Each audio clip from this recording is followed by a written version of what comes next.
right, and we're back, ladies and gentlemen. Welcome to the Biblical Hitman. I'm your host, Stephen. I'm here with Jesse and Taylor, and joining us yet again is Gary Wayne. Folks, go check out our previous episode with him, episode 34. You're going to definitely enjoy that one. But Gary, thanks for coming on. Folks, if you haven't done so already, and you're on the YouTube side of things, smash that subscribe button, like the show, share it with your friends. Drop a comment down below about the things we're going to get into this episode. And if you're on the audio side of things, you can check us out on Spreaker, Spotify, and Apple Podcasts. But Gary, thanks for coming on, man. Well, thank you for inviting me back, and excited to be here and looking forward to whatever we want to talk about today. Oh, yeah. Folks, Gary is the author of the Genesis 6 Conspiracy, Book 1 and 2. Gary, if you wouldn't mind just telling the audience, for the first timers, a little bit about yourself and where they can find your book. Yeah, so I always like to tell people right up front, I like to call myself a Christian contrarian. And I come by that in a manner that sort of leads into the traditional sort of meaning where I end up being opposed to the standard dogma or the status quo, kind of swimming upstream. But I get there because I like to verify things myself. And I just don't want to accept what somebody says, what they heard, what they saw.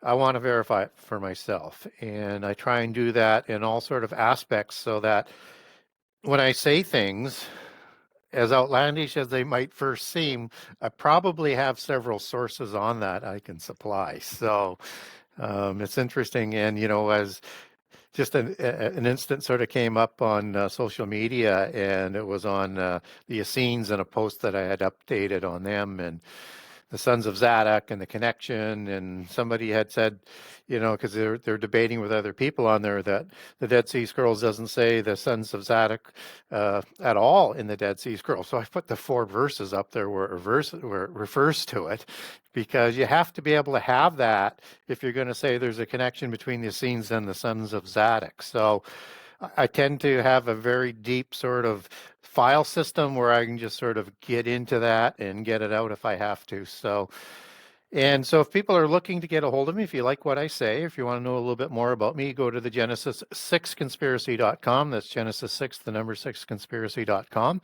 And if you do like what I say, or if you want to get a hold of me, you can hit the contact the author and you can send an email to me. It'll take me a couple of months to get back to you, but I will get back to you. If you are wanting to know a little bit more about the books, I have a generous excerpt of all 98 chapters of Book 1, all 84 chapters of Book 2. And if you think you've read the whole book and you know everything, you only know a couple of drops. So it's literally just to whet your interest, because there's so much more to drink from out of the book, so to speak. And if you wanted to support me, and the only thing I take for support is if I speak at conferences or if I sell books. So if you like what I say, you want to support me, you buy a book and you can get a signed copy from my website. It's also the easiest way to get a hold of my books too, is just go to the website and I'll tell you how that works. But if you go to the Buy Now page, there's 3 different pages.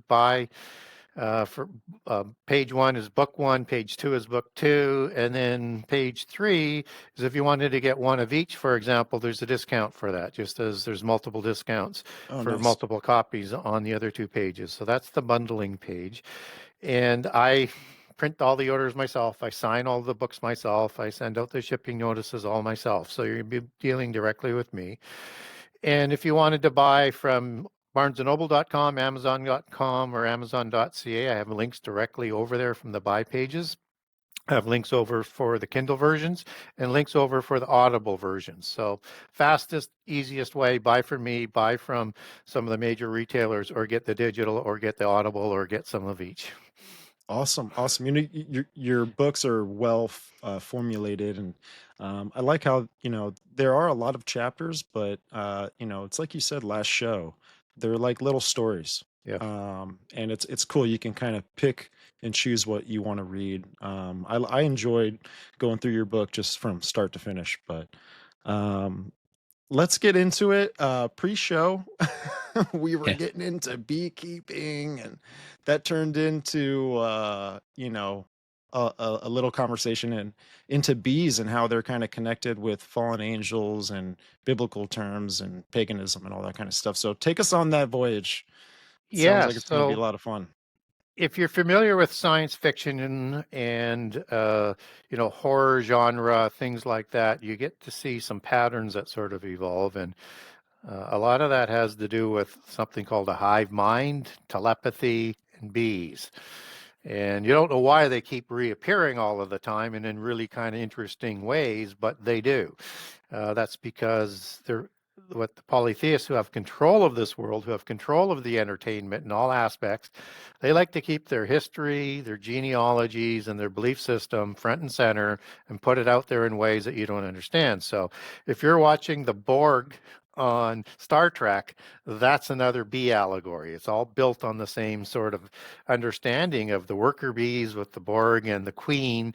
And so it's kind of important to understand that, they're kind of manipulating and brainwashing us in preparation for this. So what's the big deal? Well, the beehive has a queen bee, and then it has royal offspring of male drones, and then it has all of these worker bees, and they can communicate, seemingly telepathy or some other sort of format.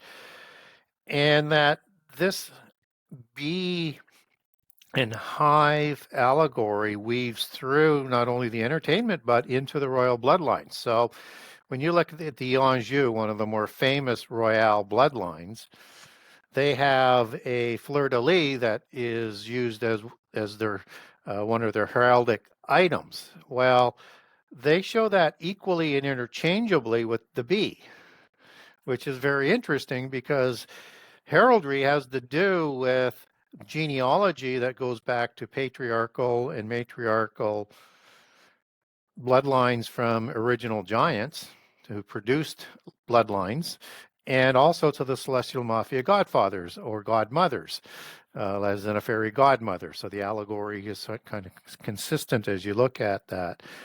And so the bee and the heraldry woven into a royal bloodline is rather odd to me. So I tend to want to learn a little bit more about that. So as I dug into it, and particularly with the Anjou, they write about it more in their own writings, that this bee concept is something that they believe that they used to have as giants. They had this telepathic sort of communication, and also part of their ancient religion. You don't see it as much in the modern part of the religion, but it's going to come back for the end time. So be aware of it. It's the mother goddess aspect, just as you have a queen bee and not necessarily a king bee, but the drone bees. They're just there to sort of be able to produce more worker bees and more drones and more queen bees. And so it's the gene of the queen that's important here. And in their belief system, the genes, as in the gene of Isis, as I call that in one of the chapters in book one, or the fairy or elven gens, or the various genses, and I don't remember whether or not we covered off some of the genses of the bloodlines in the last show or not, but I understand there's like an Elby gens, a Julia gens, a Creta gens, a Fabia gens, several genses throughout Europe and throughout the world that denotes these genes being passed on that tends to produce the Rh negative blood. That's in the Wow. royales. This And is it comes crazy down, how, yeah, it goes That's deep. yeah. It's a deep rabbit hole. yeah. Well, what's crazy And about that's this is just the I made a beginning. sorry to cut you off. I made a joke in the green room about you're like, what should we talk about? Well, let's just run down this. Let's let the snowball go, right? And I made a joke saying, let's talk about beekeeping, and Gary was like, oh, we're not gonna. That conversation isn't gonna last very long. Well, I think we were wrong because we just went down this rabbit Yeah. hole. Now you get to Rh negative, which was another one of my notes that I had for you. Explain the Rh negative whole aspect to that because that fascinates me. Well, Rh negative is a bloodline that comes in at some point in time, and it doesn't matter who you're talking about, whether it's sciences or polytheism or monotheism, and everybody has a lot of theories, and a lot of people also tie it to the alien mythos as well.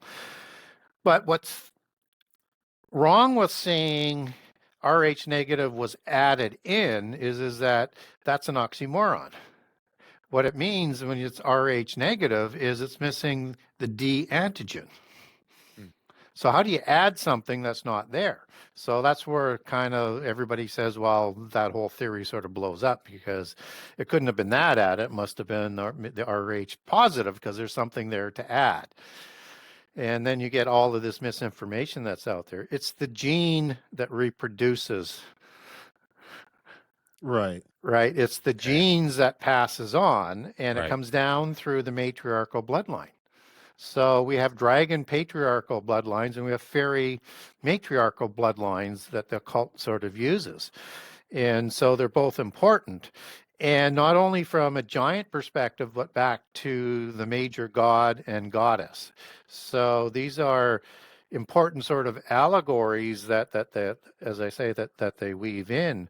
So when we look at the bloodline sort of descent, that is telling you it's going back to there would have been a specific male drone and a female queen to produce the line. And so it's important, as I say, to understand this because they track their genealogies back to specific giants and to specific angels.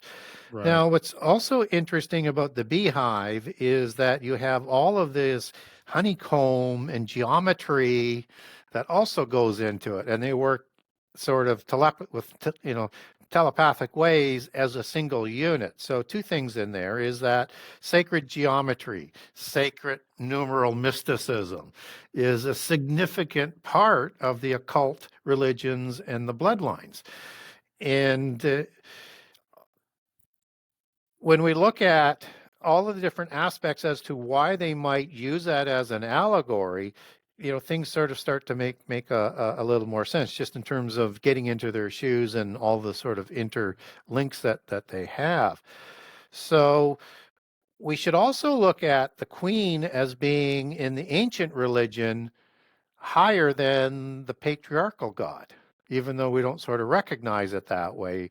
She was understood as the fertility goddess and a war goddess, right? And so in the secret societies, which the Royals sponsor, at the higher levels, they recognize the importance of the queen or the queen of heaven, the mother goddess over the patriarchal god. And it's not that there's a big distinction, but they recognize there's a higher level of importance. So when we look at Gnosticism, the religion of the Royals, the religion of secret societies, the major female queen of heaven goddess is Sophia, who is going to produce 12 archons from a nebulous male force. So it's, Satan would be there, so to speak, and produce the 12 archons that the God of the Bible, they say, was part of and went rogue from.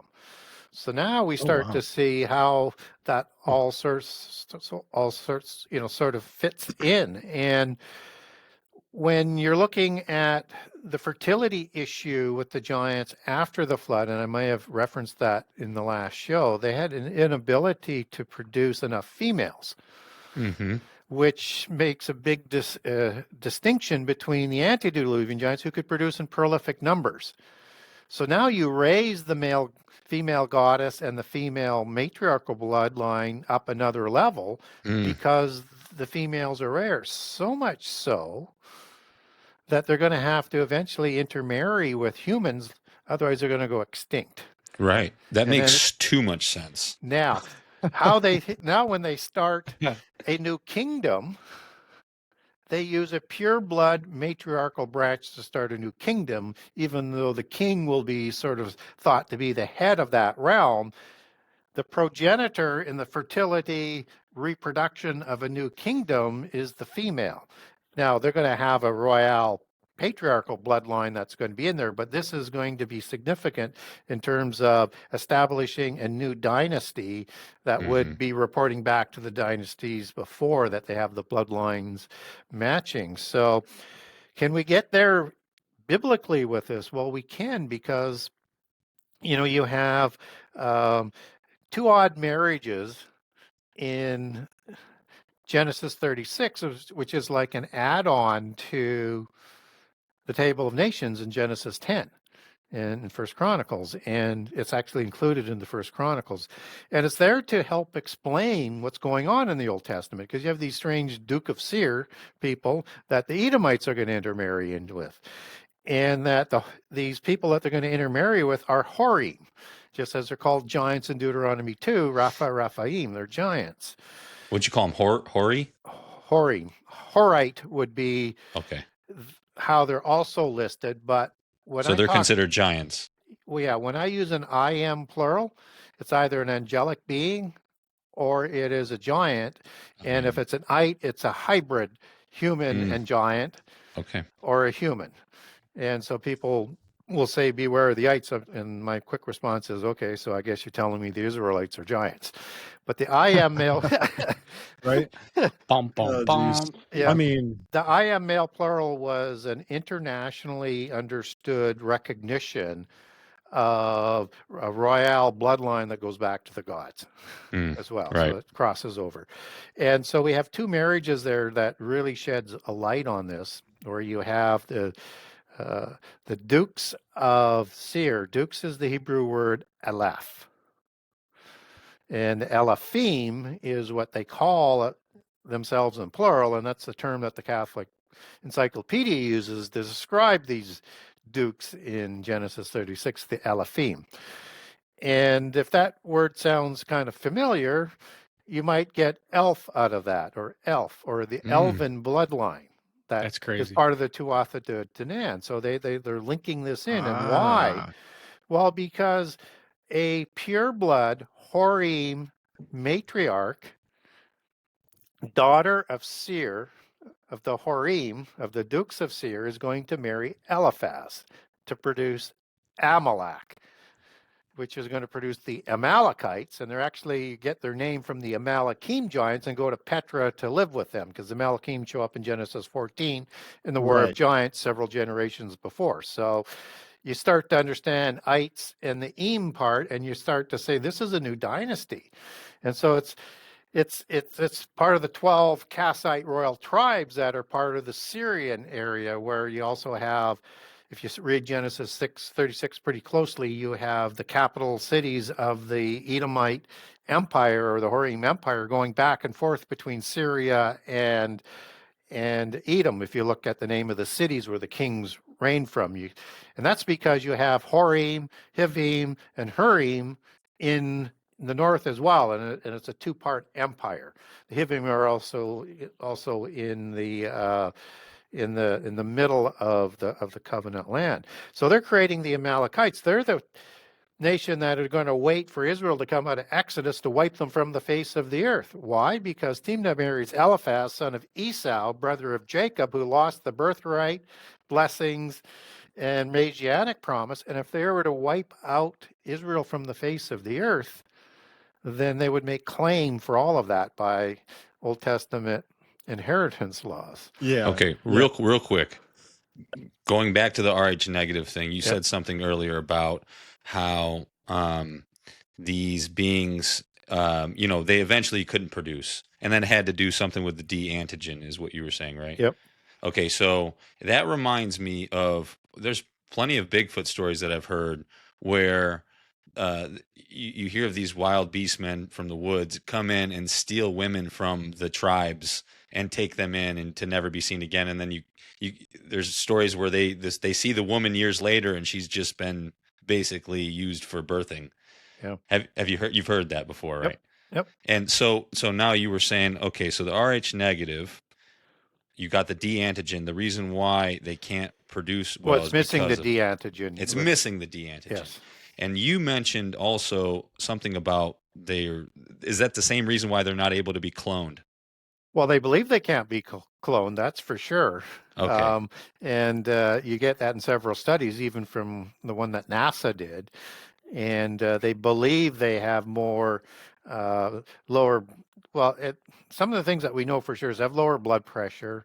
They tend to Okay. have a higher IQ. They tend to have more telepathic capabilities, Very psychic interesting. capabilities. They have more contact with aliens, ghosts, paranoia things. So there's a lot of interesting traits that come along with the Rh negative blood for sure. That's crazy Wow. because I know the government, I feel like, is looking for these Rh negative people. Um, but these are like those people with the, Yeah. powers that they have, these supernatural abilities. It's almost They like are the modern day government. X-Men. Yeah, they are the government. Exactly. They work hand in hand with them too. Yeah. I truly believe they're in our higher ups, and that's why the Bible describes it as, darkness and principalities in high places. Yeah. So better analytical skills. I just pulled out a note here. More larger heads and eyes. Lower body temperature. I said that. Lower blood pressure. Higher percentage of blonde and red hair. Higher percentages of blue and hazel eyes, typical of the blonde hair, red haired giants of the traits. Better vision, improved senses, sensitivity to light, subject to more abductions, and the belief that they cannot be cloned is a significant part of it. So I have a document on that. If people get a hold of me through the website, I'll send it out to you on the Rh sort of negative blood. Nice. So yeah, so this becomes a significant understanding of who the people are that have Rh negative blood. I'm not saying that they're evil because we all make those choices ourselves. I'm not saying you can't be saved because that's through faith. I'm just saying that you can have genes that are passed on, and the Anjou, as you make those connections back, as I listed them as the 12 sort of royal Kassite tribes, the counterfeit 12 tribes of Israel, as they set them up on in the genealogical accounts in the occult, are going to be producing the elven bloodline that gets exported to Europe, and the Anjou in particular, who used Interesting. and So who used the bee, the bee imagery in their heraldry. yeah. So what are your thoughts, with the concept of a hive mind in today's world? I ask that because, you It's a great hear, question. yeah, I mean, you hear Elon Musk even mention it. Yeah. I think he was having a conversation with like Jordan Peterson or something, and he was talking about this AI, super engine, the biggest one in the nation, maybe even in the entire world. But it's to me that seems like some sort of hive mind Yeah, Oh and yeah. he's also working capability. on the neural link so that you can actually have that Neuralink, connection, and then through right? that and the implant system, that's all technology that would be sort of coming together that would have through the implant system and sort of a man-made technological hive mind, you would have access to the divine essence, which Hmm. is the counterfeit Holy Spirit and all the knowledge of all of the dimensions. So again, you see that coming through. So yeah, if they want to make it like the days of Noah, they're going to want to somehow recreate that. And so Right. yeah, it's a significant sort of part, and why there's such an emphasis on this AI to get it up to speed, because that's what's really holding them back in terms of bringing in the complete angelic technology that's interdimensional and will be the platform of the beast system that comes into place. One of the things why I looked into this for as deep as I have in terms of the more the mystical sort of aspect of the bees. I'm no bee expert by any stretch of the imagination. Is that you get these three passages in the Bible in the Old Testament when Israel is doing the conquest of the covenant land, and they're going to be going up nations stronger, more numerous, bigger, more powerful than what they are, and they're loaded with giants and hybrid human giants. And they don't even have the ability to manufacture weapons, right? So they don't have chariots, and it's just like astronomical odds, and they're waiting in ambush to wipe them from the face of the earth. They're part of the conspiracy with the Amalekites. And so when we look at what God says he will do is he will deliver them up for them. And he can do it in a number of ways. We get some examples of, some, hail coming from heaven and things like that. But the predominant thing other than the ark is, and we get it in 3 passages, he's going to send out hornets. And the hornets are going to absolutely discombobulate the giants so that they can literally just walk up to them. And if they can't reach the head, they can take them out at the knees, so to speak, and then take the head, because you want to make sure you take the head of a giant. Otherwise, you don't ensure that they stay dead. And so hornets are the natural enemy of the bee. And that's why they're part of what makes Israel successful in their wars against the giants. And they would have stopped that beehive telepathic communication. And if you have this constant stuff going back all the time between you and hundreds of thousands or millions of others, and that stopped, you would be discombobulated. You would be panicking, because it would be something you've not ever experienced. And that would be part of the confusion of what is going on when the Israels would walk up and talk to them. So hornets, yeah, very interesting. Something that always sort of puzzled me, why hornets? Right. Yeah, for sure. For All sure. the things God could supply to Right. help The them enemy. beat the giants. Funny, Why man. hornets? Yeah, I like how God is so symbolic too. Yeah. Yeah, You know he what's- uses their belief system against them. Mm-hmm. Right. And there's love nothing they right. can do about it. That's awesome. I know. I love the. It's ironic.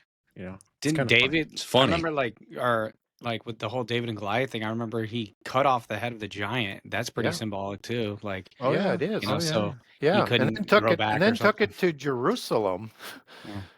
and left it there, and that is thought to be Golgotha Hill as you follow the etymology Whoa. back to Goliath's head. Golgotha. Yeah. And that he's Mhm. basically telling the Jebusites, and he's still a teen at this point in time, I step on I'm the serpent's coming for head. you when I'm king, Yep. because Mm. Jerusalem didn't fall until David took it. So right. I was Jeez. telling Jesse the other day. I was like, the significance between giants and the head wounds that they end up taking. Right. There is a significance behind it, and I was we were getting into like Revelation and the beast that takes the fatal head wound. So I'm Yeah. like, there's something there. And he's like, yeah, Yeah. you're right. And I'm like trying to make a connection there. Yeah, if whether or not it's like you do a spear through the head so that they can't repair it, it has to be sudden and unrepairable. Some people would say through the heart as well, which we get into the sort of the Dracula dragon allegory. Yeah, that they utilize. But I don't get that out of prehistory. I get more the just the head. I had a question Right. on that. Okay, I firmly believe that the whole vampire thing is real. Yep. But I tend to believe that there are actual Christians that hunted these vampires, because if you go back in history, you can see even kits of like vampire kits that they hunted with. I don't know how true that is, but I tend to believe that people actually hunted these so-called different beings. What are your thoughts on that? Yeah, and it's connected in with the undead, and kind of a weird way to get to immortality when you look at, all of those allegories. So, and we get this idea of blood sucking with some demonic beings that, so there is something to it, as well as the ancient tradition of the giants was drinking blood after they Right. lost their immortality in Genesis 6:3. And so if people think Genesis 6:3 is talking about the commission of Noah, you don't get that anywhere in the text, and you don't get it anywhere in the Hebrew. And by the way, God doesn't make math mistakes. So that's 120 years. And from the time of the birth of his children till they go on the ark is 100 years. And we get the start of the commission after the creation of the giants. Don't go for the Right. propaganda. Don't tell them. Don't Wow. let people tell you it says something that's not there. Is that the conventional understanding? Yeah. Wow. Interesting. Jeez. And it's funny because we get into a lot of topics that, well, at least I get pushback. I have been getting pushback recently. Yes, I guess. you have. But So there's. Go yeah. ahead. So I was I don't just even want to so get so into it. getting back to these interesting connections with the undead is these ancient talking idols that were family idols, or that most people would understand family idol as your ancestors, and Right. they're not going to be your ancestors because our spirits go to sleep and go back to heaven when we die. Mm. It's the counterfeit spirits that are Right. the disembodied spirits. So they're talking idols. Interesting. And so in the book of Samuel, you have this teraphim idol that's in a bed in the form of a human that they're talking about. Now, So now, is there teraphim, a medium? Is there a medium that channels these idols back then too? Does Scripture talk about an actual witch or a medium that channels these spirits? yeah, they're Shaman. sorcerers and necromancers, and words like that are used. They're talking with the dead spirits, right? These are demonic spirits that they're talking with. And that a teraphim is literally a talking idol, and it's usually in an inanimate object, or in this case, a form of a body. And I think that's where part of that allegory sort of goes over with the undead, and maybe provide them a little bit extra power. But it's the blood drinking that that is the big part of the vampire tale to make them immortal. They have to keep doing that. It's like coming from a different kind or a counterfeit tree of life, substituting blood for that. And this is an ancient trait of the giants, right? An ancient trait of the giants that after they lost their immortality, they would drink blood to try and extend their immortality because life is in the blood. So Right. that's part of the larger sort of meaning there. And another interesting connection there with these teraphim. In the Hebrew, it's Traphim for teraphim, and it is a word that is sourced in Rapha, which is the source word which is the word healing, which is part of the trait of the giants, why they can survive, a loss of an arm or a major wound, except for losing their head instantly, in a quick sort of way. Yeah. That word is sourced in 7495 Rapha. So you have this direct connection to the demons through the Hebrew word and the derivative words of Rapha. Wow. So the Raphaim were giants that drank blood to replenish themselves. Yes, and they still do that to this day in the secret societies of the Royales. Right. Right. Right. Yeah. And then And you'll we're all find familiar with the Hollywood stuff, Yeah. Now you'll find this kind of interesting as well, is that there was a TV show and several movies called The Highlander that was made, where there can only be one and they have these warriors. This is the fairy allegory versus the dragon allegory. And this is going to use the quickening that absorbs the spirit, because that's what they're taking when they take the blood as well in their belief system, is their whole being, because the life is in the blood. Right. And that would make them more powerful, right? And these were immortals, and the only way you could kill those immortals was take their head. Right. Man, this is so fascinating. It just connects to everything from Pizzagate, Hollywood stuff, like you name it. Yeah, once you start to understand their language, you start to see all of these different connections. Now, there was a question that was raised a little bit earlier. What about the antediluvian age and Atlantis? Well, we want to understand this because Poseidon in the mythos marries an individual named Clydo and produces 10 demigod giant kings. Atlas was the king of Atlantis, and Atlantis was the most powerful and advanced in technology civilization of the world. And with their 10 kings and their 10 empires, they were trying to create a world government and take over the whole world. But the flood comes and prevents them from doing that. So it's very much a similar story to what's being told in the book of Genesis, chapter 6, with the creation of the giants and it being the preamble to the flood story. It's the cause. It's where the violence comes from. It's so funny how just from childhood, we all grew up with the Atlantean, the Atlantis story, and they were the good guys. Dang, I wish the Atlanteans were here now. That's how I Right. wish we had the same technology. Man, if only they didn't get destroyed. Like that's what we grew up with, and it's so funny Right. to think of this perspective where those were not the good guys. Right. You know what's interesting too is like the Atlantis concept, even, after the flood, you have all these empires that start to rise and try to Yeah. do this, what I think is the same thing as what Atlantis was, established as. And God's not going to flood the earth again, but he Right. crushes, destroys these Yeah. empires. Now this is Love interesting it. for people to dwell on is now Atlantis during the flood sinks into the sea, and the sea is sort of a term for Gentile nations, and Israel and Judah are the earth. And this is important when we talk about the beast empires that come up out of the sea, and they're stirred up by the four winds of prophecy.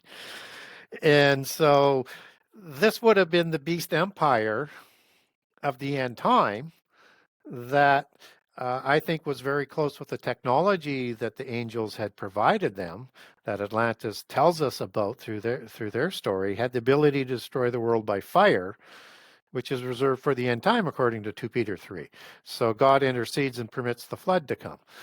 And I think that was, to make sure that all the names in the book of life will have an opportunity to leave their names in or have them blotted out. So there's a reason why God intercedes. And so when we look at this destruction of Atlantis, and now we see beast empires that are rising out of the sea, both in Revelation and Daniel 7. And guess what? There are 10 toes, there are 10 kings, there are 10 horns in the allegory. Mhm. And nothing is new under the sun. What was will be again. And we have now the ability and getting stronger every day to destroy the earth by fire. It's just unbelievable important information that comes down, whether it's on the biblical side or on the polytheist side, if we can identify it and recognize what they're talking about. So it's an important allegory for us to understand. So now when you see the Secret Society, Rosicrucian, Francis Bacon writing about the new Atlantis, where you have a universal religion that's harmonizing science in this new future end time and this globalist government, he's imagining a new Atlantis. Right. So it's going to be like the days of Noah. Right. I mean, we're kind of at a period right now, especially with the events that have taken place in the past week or so, especially with the Pope and everything. Who knows what's going to happen, Yeah, and it's crazy because look what he did just before the new year. He on the celebration of the Right. 25th year, which is a Catholic jubilee that they adopted. I'll try to be a little bit careful on this because I got some emails, and I'll tell you why. I'm going to say what I'm going to say, so I can avoid some emails. This is not a biblical jubilee. A biblical jubilee in the book of Leviticus is 50 years. Right? And there's reasons that they use the time of Jubilee, including forgiving debts. It's 50 years, not 25 years. Now, that's adopted by the Catholic Church, but that's the same first 25 years of a century that the Gnostics utilize as a Jubilee as well. And then now you see Pope Francis opening up gates, and he actually looks a little bit fearful. Uneased. Yeah. When he's like, he's not sure what he's letting out, right? And this is on the eve, just before the start of the Jubilee. So what do the Gnostics think about 2025? Well, Alice Bailey wrote about the externalization of the hierarchy beginning in 2025, which is the start of the age of their Lord Maitreya, to be the Antichrist figure, Mithra, yeah. Right. And so what the heck does externalization of the hierarchy means? Well, hierarchy is a sacred hierarchy or sacred council of archons or gods in Greek etymology, that's the council of the gods that was ruling before the flood, shortly again after the flood with the Wow. offspring gods, that they want to make the invisible ones visible again, starting in that age.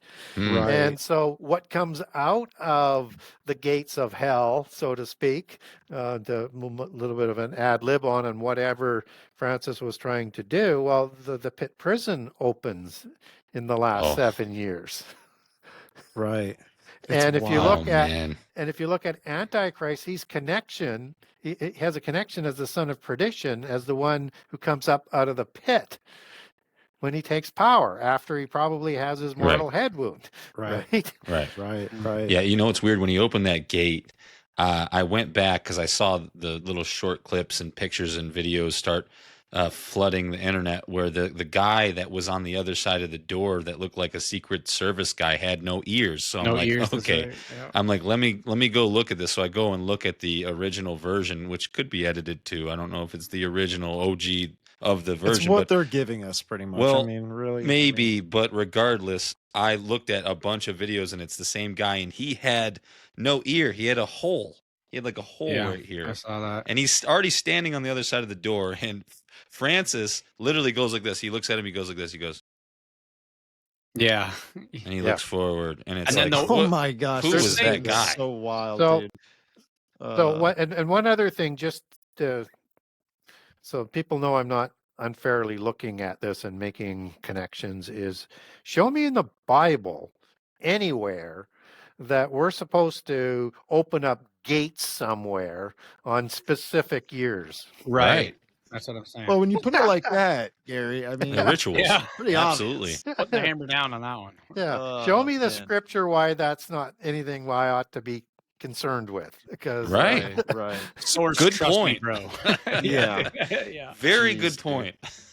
Dude. And the Pope, I heard even like the Pope, he died a long time ago. Like, and they just had this AI version of him because he's being pushed in his wheelchair, and you see on video like just 3 fingers folding like this, and not his whole hand. I saw I'm that. like, yeah. oh my gosh, I Yeah. saw that can't too. believe your yeah. eyes no more, So people. His neck was a little bit lower than Yep, it and was. his, like his jowls were like down to sagging. here and stuff. Yeah. And Pope Francis, even though you could name almost every president in the last 100 years, should be a testimony for people who make so-called Holy Spirit predictions that they're either going to be antichrist or whatever, and in this case both antichrist and false prophet, or even the last pope, although at least Yeah. there's a couple of things like the St. Malachi prophecies to sort of get Right. there, right?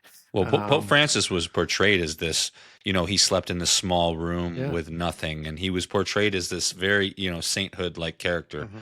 Yeah. And that it seems like that a lot of these guys, they want to sway you in that direction. Yeah. They want to make you think Yeah. that.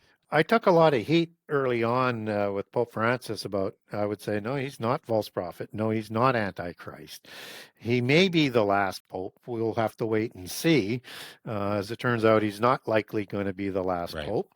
And what he is a transition pope, no doubt, with a Jesuit, and being a black pope, sort of lined up with the Gnostic Rosicrucian predictions as a black pope. But maybe we have a black pope that's elected this time that was nominated to be, one of the priests that are going to be voting, because my understanding is he promoted at least 61 into the voting council while he was in power. So they would be putting in a continuation, because you need that number to have control of the vote to become pope. So I think they probably will use a progressive or a black person maybe this time, or African, they've another towed it off Jesuit, the who knows? Yeah. They towed it Right. off the African, the candidate. There's 2, I believe. But real quick for the viewers that don't really understand the difference between black pope, gray pope, white pope, can you kind of explain the hierarchy of popes and what their positions are, real quick? Yeah, so basically the white pope is the standard position for what the pope is called, right? Right. The leader of the Jesuits is called the black pope. So what you had for the first time, you had a Jesuit black pope becoming both black and white pope, and sort of the most 2 powerful ruling parts coming together. So he was able to make changes in a significant way. And another thing that people, I'll come back to the gray in a second, and what a lot of people don't recall is that when Benedict was elected, Francis only lost by 1 vote.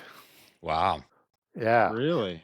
Yeah. And Wow. so also he fit a nice position as an anti-pope as well, because that can mean replacement pope. I'm talking about Francis. And of course, Benedict had to, he resigned for whatever reason or was forced to resign so that Francis could become pope. So there's some intrigue in there. So typically the gray pope is thought to be a member of the black nobility that is like a puppet for the Pope. Some Okay. people have a little bit different version, but it seems to be because it's not part of the organizational structure of the gray Pope in there, but it's the black nobility that tend to sponsor a lot of things that happen in the church. And there's 2 black nobilities. There is the junior black nobility and there's the senior black nobility.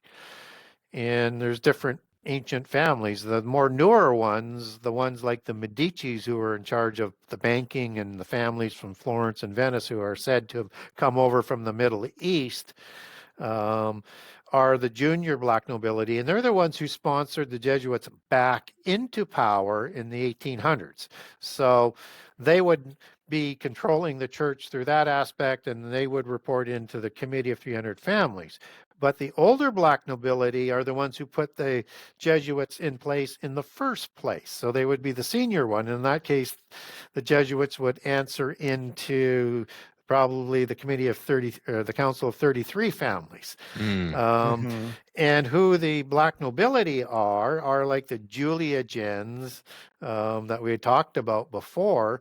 Right. That goes back to the original 100 senator families, who are the descendants of Romulus and Remus, who were produced by Ares and or Mars as the equivalent gods of the Roman and Greek pantheon.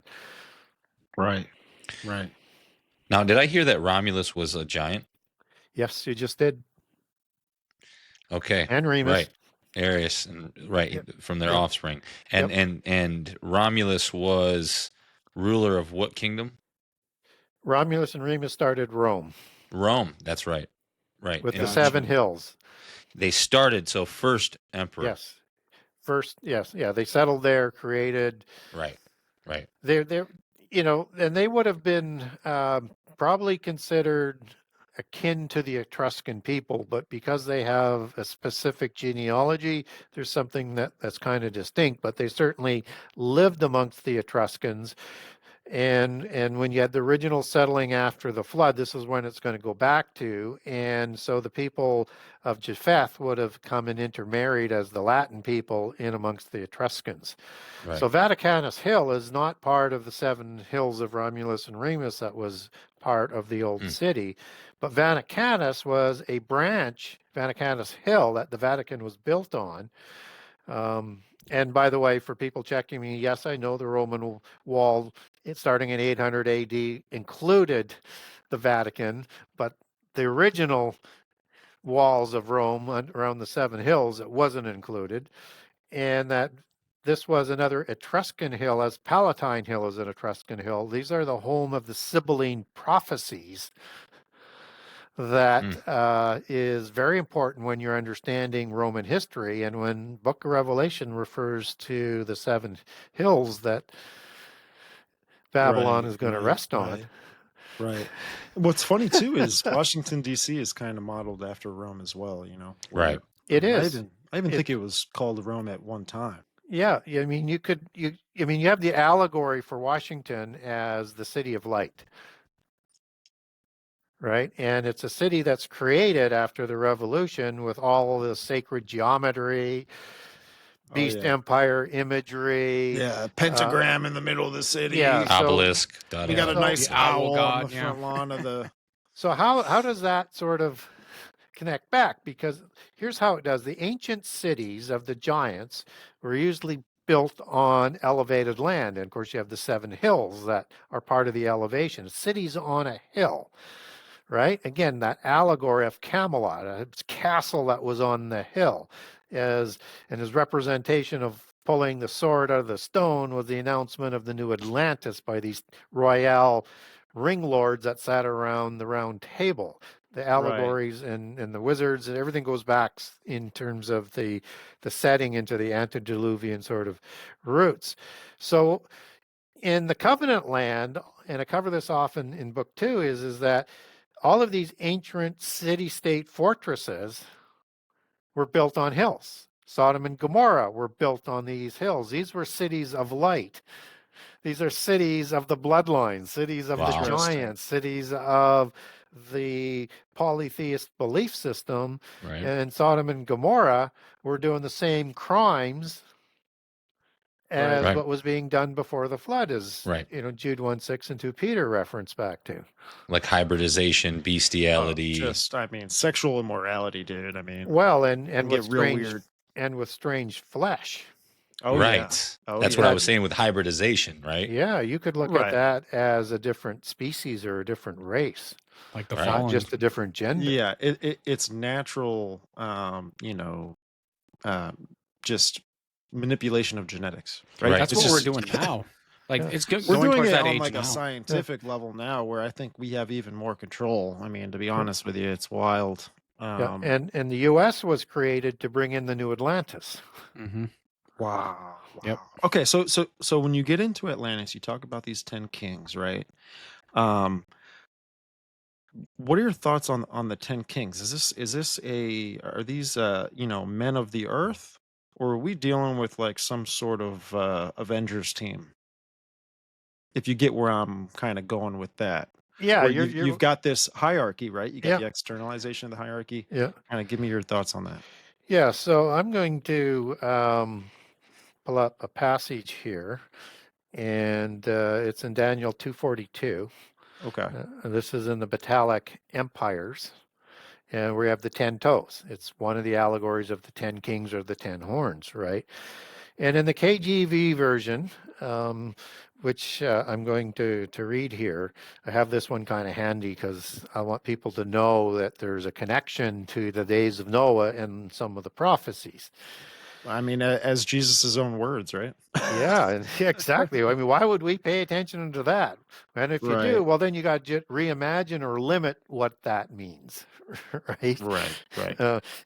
But anyways, I won't go down that rant. So Daniel 2:42 starts with, and as the toes of the feet were part of iron and part of clay, so the kingdom shall be partly strong and partly broken. Everybody knows about that one, that part of it. But 243 is the information one. It's, and whereas thou sawest iron mixed with miry clay, they shall mingle themselves with the seed of men. What the heck is that talking about? I know it. So when you take that back into the Hebrew, you're going to arrive at a mixing of two different species or a spiritual possession or both. And so, I mean, I do not leave out the possibility of these 10 kings having demonic possession as well, but you can't dismiss the physical trait and the genealogy, and they come out of the beast empires.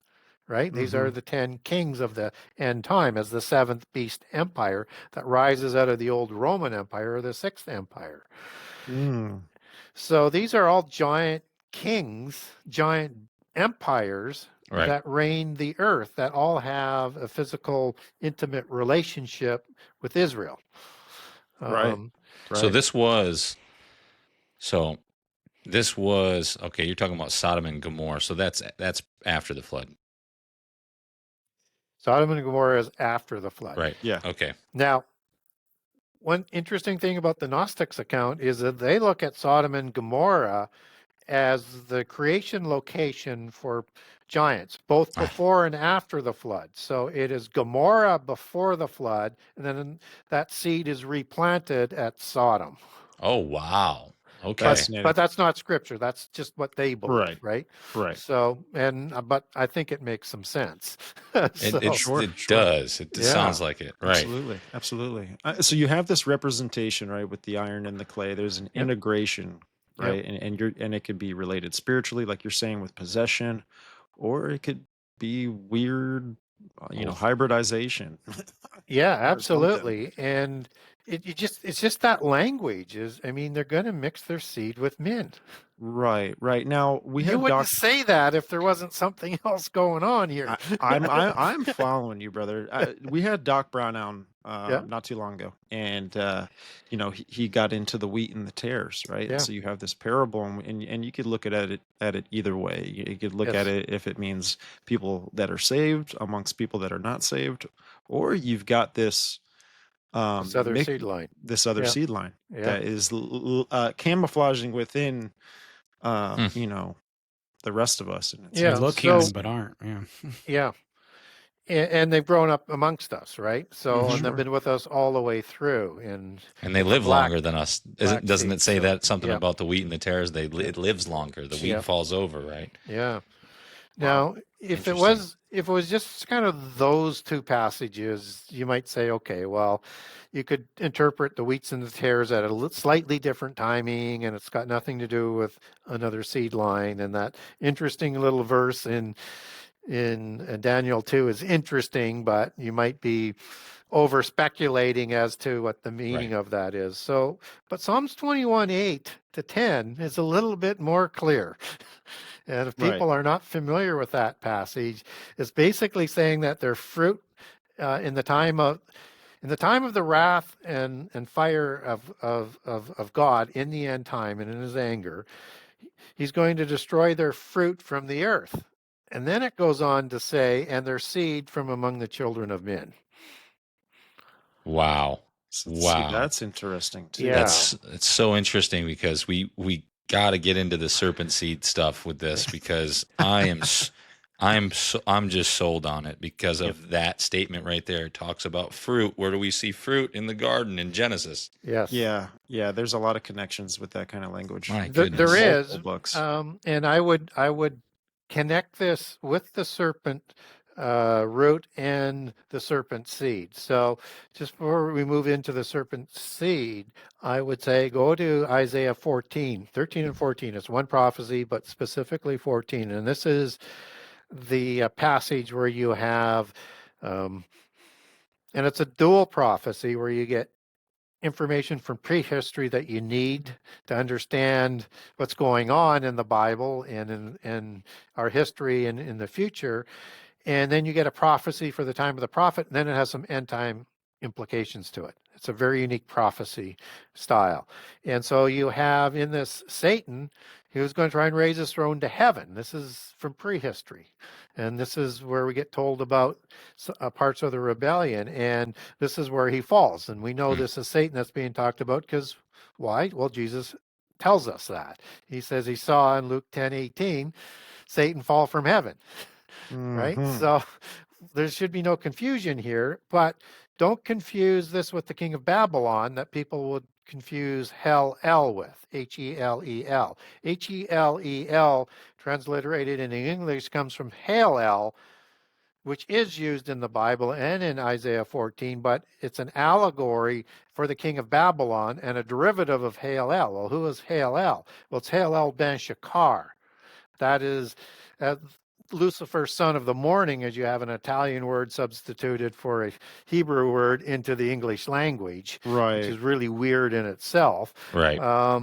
And so Antichrist figures like the king of Babylon, like Nebuchadnezzar, one of the terrible ones, one of the terrible of nations, is all of the wannabes will try and raise their throne into heaven, just as Nimrod tried to do. He's an Antichrist type figure as well, but that's reserved for the end time for Antichrist, who does go into heaven along with Satan and the rebellious angels, as Revelation 12 talks about, because in Daniel 8:10, he throws down some of the starry host as he raises his throne to heaven, or tries to, right? He's going to trample on them. So that's reserved for the end times. So Isaiah 14 has the king of Babylon as an allegory and as a king of a beast empire for the time of Isaiah, and you could even throw that right through into the time of Jeremiah as well. That's the same understanding of as a king of a beast empire. And Nebuchadnezzar is why I use that as the most popular one, and that comes in the time of Jeremiah. So, but it's for both periods of the prophets there. But he can't raise his throne to heaven, and he didn't. So that didn't happen. That's Satan. But what we do have is that as an MO of all Antichrist type figures. And then when we get into 1425 to 29, you're going to get the serpent's root. Mm. And what the heck is the serpent's root? Yeah, what is that? Sounds suspicious. Yeah. Sounds a little Doesn't suspect. sound very good. No, it doesn't. And it's also part of a passage that has seraphim understanding woven into it as part of, you have three different types of snakes involved here as you take that back to the Hebrew. And one of them is seraphim. And of course, seraphim has a serpent face, Right. Mhm. right? They're the six-winged dragons. And the watcher that produced most of the giants, or a big part of the giants at least, both before and after the flood. Now, are they at the peak of the And hierarchy what's that? system? Are they at the peak of the hierarchy system with angels? I Seraphim? think Seraphim. not. I think not. I know that's the standard hierarchy. Mhm. But I might place archangels higher. And I know the Oh, standard right. hierarchy, they Oh, put them right. down in the third level. Right. And you have four presences, four winds. Four presences come out of the book of Enoch, Right. four winds, and four archangels that seem to be at the heads of each of the sides of the watchers, the Right, four right. groups of watchers. So you have the seven major ones. And so, I walked through that aspect of it without getting too far down the rabbit trail, but I would Mhm. put seraphim, and who knows, maybe at one time they were higher than the archangels, and with them participating so prolifically with the creation of giants and the rebellion, maybe they were Right. degraded down, and the change where we have the archangels possibly being the heads of the different groups, including the archangels, because that would be one of the four groups, Mhm. Came later. So Isaiah 14:29 has Assyria involved as well, which is also an understanding of a beast empire of the time for Isaiah. And Assyria, okay. Assyrian is also an allegory for the Antichrist, who's going to be killed on the mountains, right? Right. Wow. Right. Yeah. Right. And so, yeah, Very you have, fascinating. so you have the serpent's root with the coming of the cockroaches and a flying serpent, which is a seraph there. And then you just have Nahash that's also in there as well in the Right. original Hebrew. So there's a connection here, but it's this elevation of this seraphim understanding, and understand that Satan, in one of his traits, is understood as a dragon and a serpent, Right. right? Many times. Yeah. So Yeah. you have this sort of connection there. So there's a root, though, of this bloodline. And these are the terrible ones that Nebuchadnezzar is part of. And other ones are listed in Ezekiel 32. And the terrible ones in Isaiah 25, 1 through about 10, are destroyed from the face of the earth in the end time as well on a mountain. So again, you start to build this consistent case, and then we get to the curse prophecy of Genesis 3:15. It's very much akin to the curse prophecy MO of Ham that will be fulfilled through the Canaanites. We're going to intermarry with the giants, and they do that to not want to become in servitude. So it's the same sort of MO, and it has the authority from Noah of God, which is why, once you have the authority, whatever you do is going to, say is to happen is going to happen. So Right. this is a result of what happens in the serpent seed, Genesis 3:15, is a consequence of what happens within the Garden of Eden, but even the context tells you it's to happen in the future. It's the seed of the serpent. So the question is what is the serpent? That's Hebrew Nahash. Nahash is the being that is deceiving Adam, not Adam, but Eve, and then Adam becomes Right. deceived as well to eat from the tree of the knowledge of good and evil. So a lot of people say, well, that's Satan. Problem is, there's a biblical issue with that, let alone the language. And I have a 4-series document to walk through all of the Hebrew and how it's translated to get into all of the minutia of it, because there's 1,000 different arguments you have to take on if you're on one Wow. side or the other side. So when we look at Satan being in Eden, that is true, but Ezekiel 28 describes him as a cherubim when he's in Eden, Right. And not I've a had these seraphim. I've had these thoughts too, where Right. you get this comparison with Lucifer as a seraphim, and then you see, like you just said, right, that he's a cherubim, right? right. And it makes sense too, right? So when Satan in the garden does what he does, he's kind of dethroned from his ranking in a way.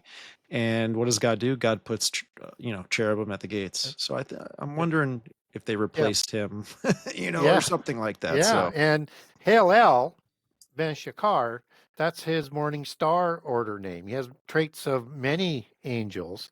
Right. And in the book of Enoch, we have Gadrael, which you can actually take that back to the Hebrew, and it means wall's God or God of wall, or God's wall or the wall of God, to get that right. And it's Gadrael that is in Eden.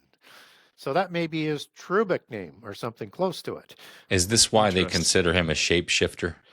Yes, well, all angels are shapeshifters. I mean, even Zeus could Right. change into a wolf, and so they can choose the oiketerion, the dwelling place for their spirit, in any gender or any shape that they want, but typically they like to glorify their nature, right? So they're going to stay in that for the most Right. part, but they can change anytime they want. They're more powerful than demons, who can't even manifest Right. the soul and the body for themselves, right? To be the dwelling place for the spirit. So when we look at the Nahash, it's the Nahash serpent that is interesting, because when you look up the Hebrew word, it's sourced to another word that is Nahash. But Right. now it's using terms like necromancer and sorcerer and terms like that in the definition, which means it's a priest of polytheism. Well, wait a minute. Who is this Nahash being that's a walking, talking, intelligent being that's a priest that is working for Satan? So Satan could be be the avatar for the Avatara Nahash. Wow. Right? But it's still the Nahash that is doing it is going to be punished for it. And he's a beast of the field. Genesis 3:1. And the creatures of the field are created on day 6 before humans. Now, if a day is 1,000 years, Right. and before people send me too many emails on this one, well, you've got the sun and the moon being created, but it's after the light is already in the world in day 1, and it's day 4 before you get the sun and the moon to mark the day. So you got to count all the days and the details. So a year could be 1,000 years for us. So Right. Could be longer. It could be longer. And so then if the Nahash, which is the preferred being by the Gnostics, which was a being as tall as a camel, so larger than a human and reptilian, was the preferred being of the reptilian seraphim, who are the watchers ruling the earth at that time, then you have a possible 1,000 years almost before the people of day 6 are created. Well, they could be a whole population there and easily part of wanting to remove Adam and Eve, because they're going to replace them at the top of the fallen angelic hierarchy for the visible ones, right? But it's the Nahash that is punished, not Satan. Right. And that's now if this is the Interesting. seed of the serpent, what's it going to be? Is it going to be actually surviving Nahash? Well, we don't get that scripturally that would produce it. Is it actually Satan, as some people would say? Well, yes, but he wasn't the serpent in Eden. Or is this a curse prophecy? Well, it comes across like a curse and a prophecy by the way it reads. And so it's something that's going to be fulfilled. So roll through to Genesis 6. I would put that as the serpent's root, with the creation of the original giants through the seraphim watchers.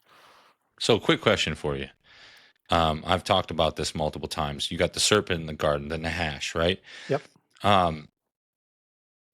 We've always been like, and I talked with my wife about this all the time. I'm like, so does that mean that Satan? We always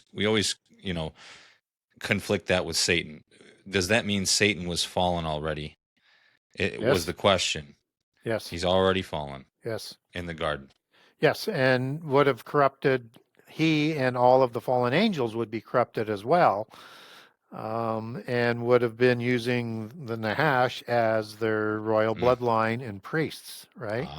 And they're actually above in this scenario, day 6. So what we do know is in Ezekiel 28, sin comes into the world even though it's imputed. It's not in place because there's no actual law in the physical world until God gives the law to Adam to not eat from the tree of good and evil. One law, that's it. Right. But that's all it took for the fall. And so this widespread parade of Satan would have been sometime before. And I actually think, you probably, and I'm not doctrinal on this, I would say where the angelic rebellion fits better biblically, so you don't have dangling passages that are hard to sort of mingle in with a shorter earth version. I would say a better fit for the rebellion would be between Genesis 1:1 and 2. And you would have had a destruction of the earth in the angelic rebellion at that time. And the earth destroyed by fire that 2 Peter is talking about. And so when you have that passage in 2 Peter where it's talking about the 1,000 years that we were already talking about, and you have this destruction that was in the beginning that's reserved for the end time, that would be that destruction of fire, and that you have this earth that was in the water that was out of the water. And and everybody says, well, that's the flood, except that it says the earth perished because of that. Well, the earth didn't die in the flood, just what was on the land, but the whole life on the planet did not die. So what the heck is that talking about, of the planet in and out of the water? Well, if you'd had an angelic war that had the ability to use angelic technology that destroyed the earth down to the foundations through fire, nuclear weapons or stronger, then the firmament would have collapsed onto the earth. And so when we have another odd statement in Psalms 104:30, it says, when God sends his Holy Spirit, the earth is renewed. Well, that's interesting because it's in the time of the creation of the giants, and it's talking about the foundations of the earth. Just as Job has interesting references, I won't go through all of them, I'll get through it. But where does the Ruach of the Elohim show up? Genesis 1:2, over the darkness. And then the light comes into the world, and Jesus claims that he is the light in the world, and he is. In John 1 and John 8, as you put those two together, that's the light that comes into the world, because he's the one who creates this renewal of the earth again, right? And he created all things, including the angels, before. So if there was 2 creations or restart, he did both on the command of God. I won't go into all of the details on that because I'm trying to just sort of get to the earth that's in the water and out of the water. So what happens in days 1 through 6 so that you can create new life on it? You have to separate the waters below to the waters above, which becomes the firmament that's called heaven. So all of a sudden things start to make sense. And now you can look at Exodus 20:18, where it says, God created everything in 6 days and rested on the 7th day, and make sense of that because the heaven that's used to call the firmament in Genesis 1 is the Hebrew word shemayim, which means by definition 3 different heavens. One where God dwells in, what's outside the firmament, what's inside the firmament. So you could interpret that either way as well, that the earth is the heaven was recreated or renewed by the separations of the water. And the big thing is, and without going through Tohu and Bohu and Isaiah 45 and a whole bunch of other different things, is that you can translate the word was, where the earth was without form and void, two ways. That's the Hebrew word haya. You can translate it as is, was, or became. Mm. Interesting. Yep. So now if the world became void and formless, Right. what caused it to? Because that Right. is, those words express something changed, something made it a ruin. Because Isaiah 45 says God doesn't create anything in vain, creates everything to be lived in. And that word vain is tuhu.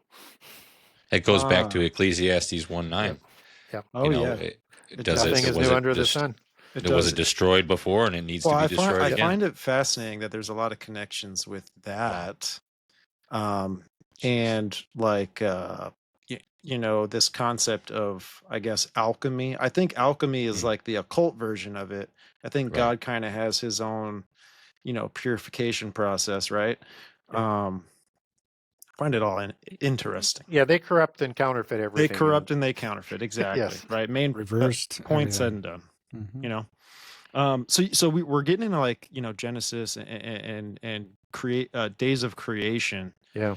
You get into with your book the blackheads. Yeah. Right. So there is this account of a possible day 6 creation, right? You know, through history, documented history, right? Yeah. So One of the things I had done before I was wanting to put that into book one was have a biblical premise. And I didn't put the biblical premise completely into the book, only hints of it, because I wanted this understanding of prehistory to come through the words of the polytheists and the seculars and show Christians kind of how the Bible intersects with these stories. So they have a different creation of the blackheads from what we would equate with Adam at a different date. And the four races in polytheism is something that's understood around the world as the original people that were created. Well, how you get there is if you look at the details in Genesis 1 to Genesis 2, is they're in complete conflict with each other. Some people will say, well, no, it's just providing us new information. Well, A, it's Right. out of sequential order, but B, they're irreconcilable. It's not additional information because it wouldn't conflict with each other. And when the Bible is adding new information, it never conflicts in other examples, which are many throughout the Bible. So you even have a different sort of creation process there. Right. And subtle differences and large differences. You know, you have the people of day 6 who can eat from any tree they want. But that's not what happened with Adam and Eve. You have them created male and female in great numbers and told to multiply around the earth. But yet Adam is created in singular, put into this place to be an agrarian. They are nomads. And by definitions, gatherers, and I get in trouble when I say nomads, but I think they were not nomads, hunters and gatherers. Right. Because that just sort of goes with everything else that we know. And so Adam has a partner that's created for him at some other time because no other suitable partner could be found. Well, what the heck does that mean? Interesting. Either way, whether or not you go with male and female, there should have been lots of adequate partners for him. Right. You have another thing too, right? Like Cain, Or right? a different creature it's referring to. Right. Which is And really weird. When Cain is Wow. casted out of the garden, right? He's out amongst the others, or whoever was outside of the garden, and that's you know, speculated as well on the other side. Yep. To be the other offspring of Right. Adam and Eve. Yeah, from But the Bible's so specific. but it doesn't make sense though. No. It doesn't make stand- sense. No, I mean, at first, what happens is they know they can give people a superficial answer and they know they won't dig any deeper to it. But there was nobody where Cain went to that should have been there at that time. And as you say, we have things happen in a chronological order. And this is before you could even have a possibility of somebody else being there with the standard sort of chronology. And he goes there to build a city for who? That's not supposed to be there. And, and then creates his first son through the wife that he meets named Enoch. And there's 2 Enochs. So people should be aware of that as well. So how do we know that there should be nobody there in the standard chronology unless there was a creation of people in day 6?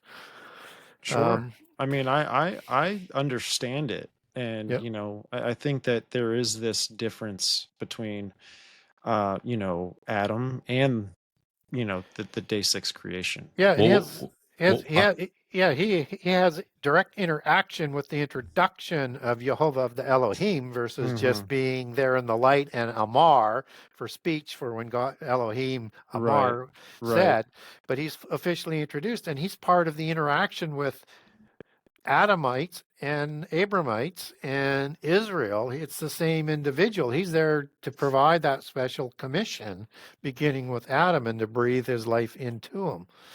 What's very fascinating too, I was telling Jesse this the other day. I was like, if there was this concept of the Garden of Eden, there's this creation inside the garden, there's this creation outside of the garden, right? Both similar in nature.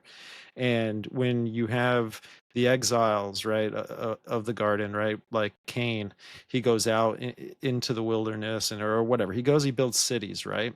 I mean, they would look at Cain as maybe like a god figure, right? Got this miraculous knowledge, knows how to grow crops, knows how to do all this probably a giant, absolutely stuff. Could have some physical differences, right? Especially longevity and lifetime and all this other stuff, right? So it's interesting. What do you think the mark was? What was the mark that they gave Cain? We don't know. There's a lot of different belief systems on it. The Rosicrucians thinks it is a circle with a cross or an ankh in it. Interesting. The book that is, I won't even call it Apocrypha, but it's about the same period, called the Book of Lamech of Cain. It's in the same series as the Book of Og. It sort of has a relationship to the Manichaean Book of Giants that merged the Book of Giants into it in the Persian version.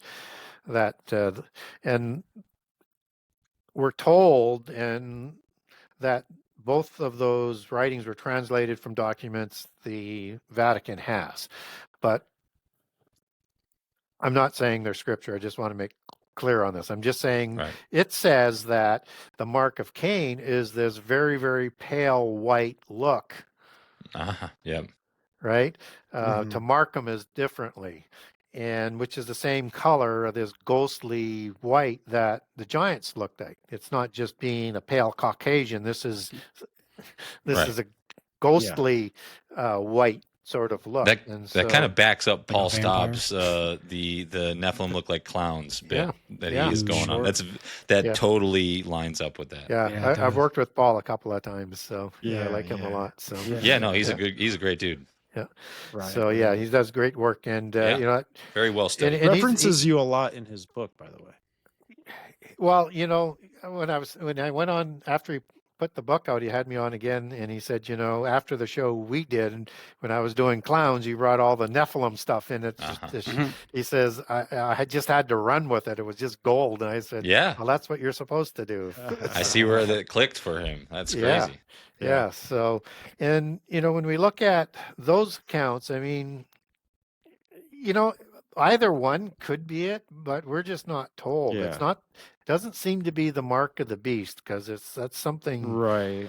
I think it's just a distinguisher. My thoughts on it are that it's the Star of Remphan.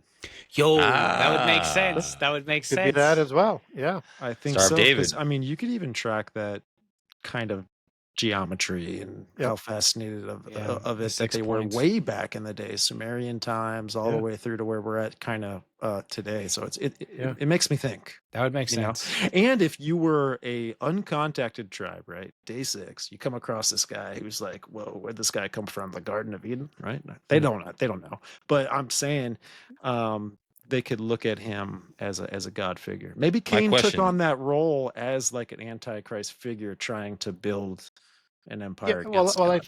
I think he is. I mean, and he participates with his offspring, I think, to create the giants, to create the dragon Messiah. Consent, right? Yeah, he's looked at in the Gnostic tradition as like a priest king type of individual, A dragon priest. which is no, they don't. Like they some don't. Skyrim type of stuff going on. Yeah, there. no, they don't go quite that far, but you Yeah. could make that inference based on some of the other information. The serpent but, seed line, maybe. Yeah. Well, what is the word used for mark? So Hebrew, the word means mark. What is that word in Hebrew? Is it that only means mark in Hebrew? Just mark? Yeah, there's nothing more you can expand on it. Dang. It's like, an etching or a scratch or a sign. Yeah. Or, Sigil, it's maybe? just, it's very generic. A micro dot tattoo. It just leaves such a broad perspective. Yeah. I guess. Well, and Man. if you look at the story of the Eden account, and then the creation of by Adam and Eve, Seth and Cain and Abel, and you're looking at Abel and Cain. There's just not enough time in the story here to produce a bunch of people afterwards. And how I kind of get there is say, okay, let's say we don't know how long they're in the Garden of Eden, but it doesn't seem like a long time before the fall. But you know what? Let's give it 40 years, just 40 years. And again, we don't know how long after Adam is there before Eve is born. But what we do know is that after the fall, they're ostracized, and then they have children seemingly right away. And that you have, when they reach adulthood, which is important, which in biblically is somewhere between 20 and 40, and there's a sort of a progress into that adulthood from 20, we get told about Cain and Abel with their first offerings, right? Yep. And that would be with the tradition of coming into adulthood. And what happens is Abel's offerings are accepted because he's offering the first fruits. And Cain is not. And whether it's of animals or of vegetarian type of products, this has to be the first of the crop. They're the firstborn, right? It's consistent with the first fruits that is part of the law with Israel. And so Cain gets ostracized. So, but again, let's go 40 years because let's just stretch it as far as we kind of can. And so now we're at 80 years. And what it says in Genesis 5 is that after Adam was 130 years old, Seth was born. And then after that, some time later, sons and daughters were also born to Adam, but we're not told how long after that. So if this is happening in sort of sequential order, I mean, Cain must have got lost. Right. Before he went over to Sumer, which was right next door, and he went east. So he didn't even go in the wrong direction from the details. So those people were already there, and there's no scriptural way we can rationalize that unless there's two different creations. Homunculus. What if he was just creating homunculi or bestiality? Oh my gosh. Yeah, for real though. He's They just do that messed up stuff. I mean, It's crazy. it's I don't know. Is homunculi, like I've heard of the golem and homunculi, is that a part of Old Testament in any way? Like the golem and created beings? Oh, we can't hear you. How about now? Perfect. Yes. All okay, right. Not sure what happened. I was afraid he didn't want to answer my question. Yeah, I was like, it seems to be from Jewish mysticism, from the polytheist side, where we get those stories from. Right. So that leads me to believe, like, day 6 seems obviously more probable. But I just thought it was funny. It's like, imagine Cain breaks off and is just like, creating whatever he wants from what the knowledge he has of the seven sacred sciences. I'm sure he had the same intentions similar to Nimrod, similar to a lot of these typology antichrist kind of. Isn't that why Freemasons are like, they like Cain and Tubal Cain type of stuff? Like they are obsessed with it, or is that totally different? Makes sense. That makes sense. Well, Tubal Cain is, an offspring of Lamech of the Canaanite line, and he's born in the age where the giants are around. He could be an offspring of giants. I mean, of angels to be a giant. They certainly, in the Gnostic side, look at Tubal Cain as being a giant and a great patriarch of metallurgy and one of the founders, important patriarchs of ancient masonry. So he's a very, very important individual, and that they sort of weave the Cain line into the Sumerian kings list. Right. Yes. Oh my goodness. That's interesting, because I've noticed like they always like Cain. They're obsessed with Cain. It always goes back to Cain, and like that's their like first kind of anti-God, revolt type of thing, Yeah, he's definitely highly recognized. I think they actually place Enoch a little higher because he's the one who delivers the knowledge that Cain learns from Adam, that Adam was taught in Eden to operate this large agrarian facility from the Nile to the Euphrates, from Mount Hermon to the Red Sea and Indian Ocean. And Enoch puts it into the seven sacred sciences, which is going to be put into the mystical religion, which becomes the antediluvian religion. That's the son and bull cult. I like to call it Enochian mysticism, but of son of Cain, not son of Jared. So, yeah, they old Enochian stuff. Like I've heard of that too. I've heard of Enochian language. Like that was like the original OG, like fallen angel type stuff, right? Or is it? Well, they actually credit in secret societies Nazism. They actually credit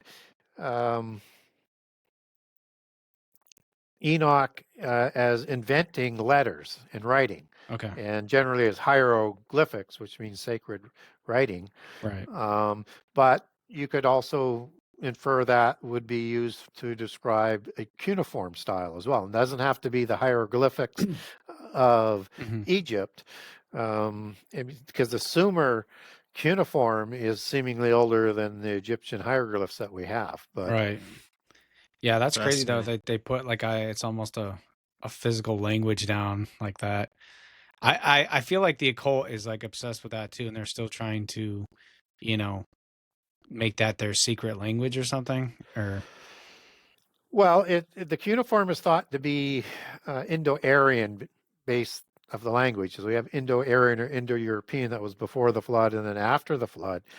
And the Indo-Aryan, Indo-European was the language of the giants. Right. AKA where I don't know why I said AKA, but this is where it's the Nazis get that from, is what I believe as well, from what I've been hearing lately. Yeah, they take their belief system back to the Aryans that were before the flood, with more of a Norse ideology and coming from Thule or Tula. Thule, right. Yeah, which is a Norse Atlantis story, so it seems to be the same place. And the Atlanteans were described as blonde-haired, blue-eyed, and red-haired, and hazel eyes, or green eyes. And so there seems to be both of those. Yeah, so they believe they descend out of that. What are you saying, Gary? Right, we both got blue eyes here, man. What's going on here? You are obviously of mixed genes with those. I need a gene transplant. Right, man. Dude, you don't even know, Gary. This guy has to like shave his entire body to keep it under control. It's like he needs a landscaper for his flesh. It's weird. It's weird, dude. And you know what's funny is my dad's not even that hairy, right? So it's like it's skipped generation. You know, like that whole thing. You're carrying that sass gene. You're a sass. I got that Sasquatch in him, boy. Yeah, you're a sass. Well, the giants were said to have a lot of hair, so Jeez, and I'm a Fed, so this. It's all perfect. It all falls into place. And you're a Fed? And I'm a Fed, yes. I'm an industry plant. Yeah, exactly. I knew it. I can't wait till people call us that. That's so great. I'm excited. I know it, man. I know it. One thing We're all just about feds. this whole story with the Fed fallen boy. angels, Cain, everything that happened in the garden. We, Doc Brown talked about it, and it's like this big meta narrative where you've got.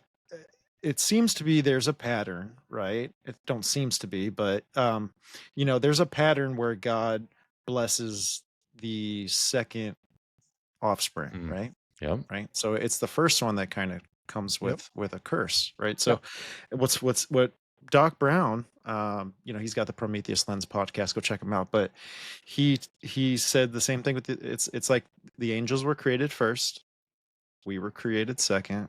If we fall in line with that same kind of meta narrative, Interesting. and Yep. all that kind of stuff too, and I think it's going to have it's going to have some sort of the same characteristics with the end times, right? I think it's going to have. That's why the church is persecuted so much, right? I mean, that's why. and that's why it's raised first. Yeah. Mm. What are we Same- doing right Last now? will be Same first, huh? pattern. Same pattern. Yeah. Wow. Yeah, I know. It's wild, man. I mean, the AI stuff is wild. It just seems like They want us to assimilate into the machine, bro. it- Into the we AI. talked about the hive mind. We've got this digital identity stuff in the future. Gary, I don't know if you're familiar with uh first of all, you're familiar with everything, it seems like. It Right. seems like you know everything. But What if Gary's AI? the Gary's World AI. Gary, He's the master AI. oh, that's all. He's got the chip. Yeah, right. He's Yes. got the brain. Seems like This it. is how it all works. That's so funny. As I'm just one of the Borg. Yeah. Yeah. One of the Borg army, dude. That He's is infiltrating all hilarious. podcasts. Oh man. Golly. Oh, no. But so Klaus Schwab stepped down, right? You've Yes. got everything Secret kind of bugs. revolving around like this 88 years Yep. old thing, right? Klaus Schwab's 88 years old. The Pope passed away at 88 years old. He stepped down the same day. There's a lot of cryptic stuff kind of behind the scenes. The World Economic Forum not years ago, I mean, around 2021, 2020, especially in that time period, there was a lot of distractions. But they came out with this form where it talked about the digital ID system and it talked about cryptocurrencies, digital currencies, and it talked about the intermediaries. Yep. What are your thoughts on just that concept? Because it did mention in there what I seem to take as the mark of the beast. I mean, it says. Go ahead. It had a lot more to it. It was actually going to be a medical passport that Right. was designed to be an international passport. It was built on the blockchain system created in China that same social credit system. So it collects all the information that it would have been, an ideal authoritarian move. I'm not convinced the technology is quite yet there to do it in the way that they wanted to do it. But that is that digital technology. That is quantum computing technology that needs to be aligned with AI. And they have to get AI up to a level where if you're dealing with quantum mechanics in multiple dimensions, they have to have a system in the cryptocurrency where all of the money that the royales are going to have, let's say, and we'll keep that separate from the solid gold, they do not want that cryptocurrency to be decoded and cracked and have their money stolen from another dimension. So they have to have all of it in place so that they don't lose their control, which is money. Wow. The FDIC's got you. Don't worry about it, folks. Yeah, sure. Yeah, the You're full insured. We insure Even you a couple of through years ago, we were supposed to interdimensional have stealing. all the reserve banks introduce cryptocurrency. Yeah. So It's bad. there's this concept of a universal digital-based transaction system. I mean, these documents even talked about technology embedded in the body, which would be the evolution, the final stage of the evolution Yeah, well, of what our Davos said they personal wanted that in place in 2017. No And doubt. right, so I right. think one of the reasons why Schwab is gone is he has not been able to deliver yet. And they're very impatient. Yeah. They Right. need another So outbreak. he They need says another that pandemic. stage one. He says It's stage one coming. is our personal devices right now, Sure. which Yep. everyone's completely normalized to it, including ourselves, right? And then the evolution from that is going to be wearables, which Klaus Schwab mentions many times in multiple interviews. You know that there's going to be this just technology in your clothes. There's going to be technology on. Yeah, I mean they have wearables right now, but then the evolution of that was technology Inside your embedded body. in the body, and I was Yep. like, okay, Yeah, I'm good on that. Yeah. You know what I think? wow. Well, be and they're hackable. Put a going to date on deliver, it, please. and they will deliver digital through that No doubt. Oh Right. wow, that way. Yeah. There's that one Everything to movie with give you immortality and replacing things is done in that Yep. below You'll gene level right to the quantum level. remember that Because one you got movie? Elon- There's a Netflix movie with Miles Keller where they were basically locked up on this island where they had these implants with chemicals in them and they were controlled that way. But you know what I think the only way to do this to implement what we're talking about is to shut down the grid, shut down kind of like what's going on in Spain and Portugal right now, but times 10. Shut everything down. Don't bring it back up. And when you bring it back up, have the system in place and be like, hey, guys, if you want to jump back on the train, this is what you have to do. That's the only way to do it. They're not going to get away with the virus. They're going to kill everybody if they do that. That's the alchemical process, man, to bring in a Right. new system. Right. Yeah, Order they out of overplayed their hand on the last go around. Oh yeah, They we learned should have a lot. revolted then, dude. Yeah, but You don't they think it was a overplayed beta their test, hand. Gary? You don't think it was a beta test? Well, it was a test run, but they learned that they were nowhere ready to pull this thing off. Oh, for Right. sure. It's like when you're a And- hunter and you send out Yeah. your dogs to kind of test out your prey and see what defense mechanisms it has, you know. And, Yeah, you and learn from it. so they just can't have another pestilence come out and think that they can just all of a sudden have everything in place. They're still building to put everything Right, in place, right. but it's going to take greater catastrophes Right. to do it, course. and you know, to have people sort of accept it. So I think that's why they Yeah. won't do the so-called, I'm not going to say it on the air, but they're going to Perfect, do don't. the EMP. Yeah, they're not. They're going to do like an EMP and knock everything out, turn us back to the Stone Age. Well, type here's That's my exactly thoughts right. on that. I Is really that I agree. think that they're going to blame it on a natural phenomenon. I mean, just like how Yeah, they the did with solar Spain, flare. they talked about the solar flare or something, the magnetics. Well, do you know what of happened the real Earth. quick? So I'm going to cut you off Not real a quick. cyber attack. What's so funny about Spain and Portugal is Spain was just bragging 6 days before how they're 100% renewable energy, and then 6 days get the later, brownouts. all of a Yeah. sudden they're just they're completely out of power. And I don't know, Yeah. are they back on now? I don't know. Hard to know. I don't know if they are fully back on, but like you said, brownouts. Yeah, it's just you never know what the truth is. Yeah. Gary, what's your connection with the Phoenix? With all this, because I think there is a connection there. Is that order out of chaos? Yeah, there's a mural Rebirth? in the United Nations shows a phoenix. There's like this rebirth. There's a lot of egg symbolism. The egg. The Maybe egg. take me along the egg symbolism and the phoenix. I think there's a connection. Yeah, you're there. well aware of the Nephilim Death Squad. You've been on. Yeah, that I know. times, right? The egg. Yeah, he's the egg guy. Look, I have a fried egg on a tinfoil hat, actually, right there. Well, the egg is associated with fertility Ecstatic. goddesses. Right, Yes. right. Yeah, so we see that with Ashtaroth and Right. Ishtar. Easter transliterations and all the queens of heaven, and you have the cosmic egg that's part of the polytheistic creation stories. You have Shiva, who is a destroyer god, a bad Napoleon destroyer, Azazel destroyer of the antediluvian epoch, probably a bad Napoleon who comes out of the pit prison in the end time. But Shiva, in this understanding and of the mythos, is not only a destroyer of the earth god, but a renewal of the earth god in that mythos, and that that god creates through destruction by fire. Wow.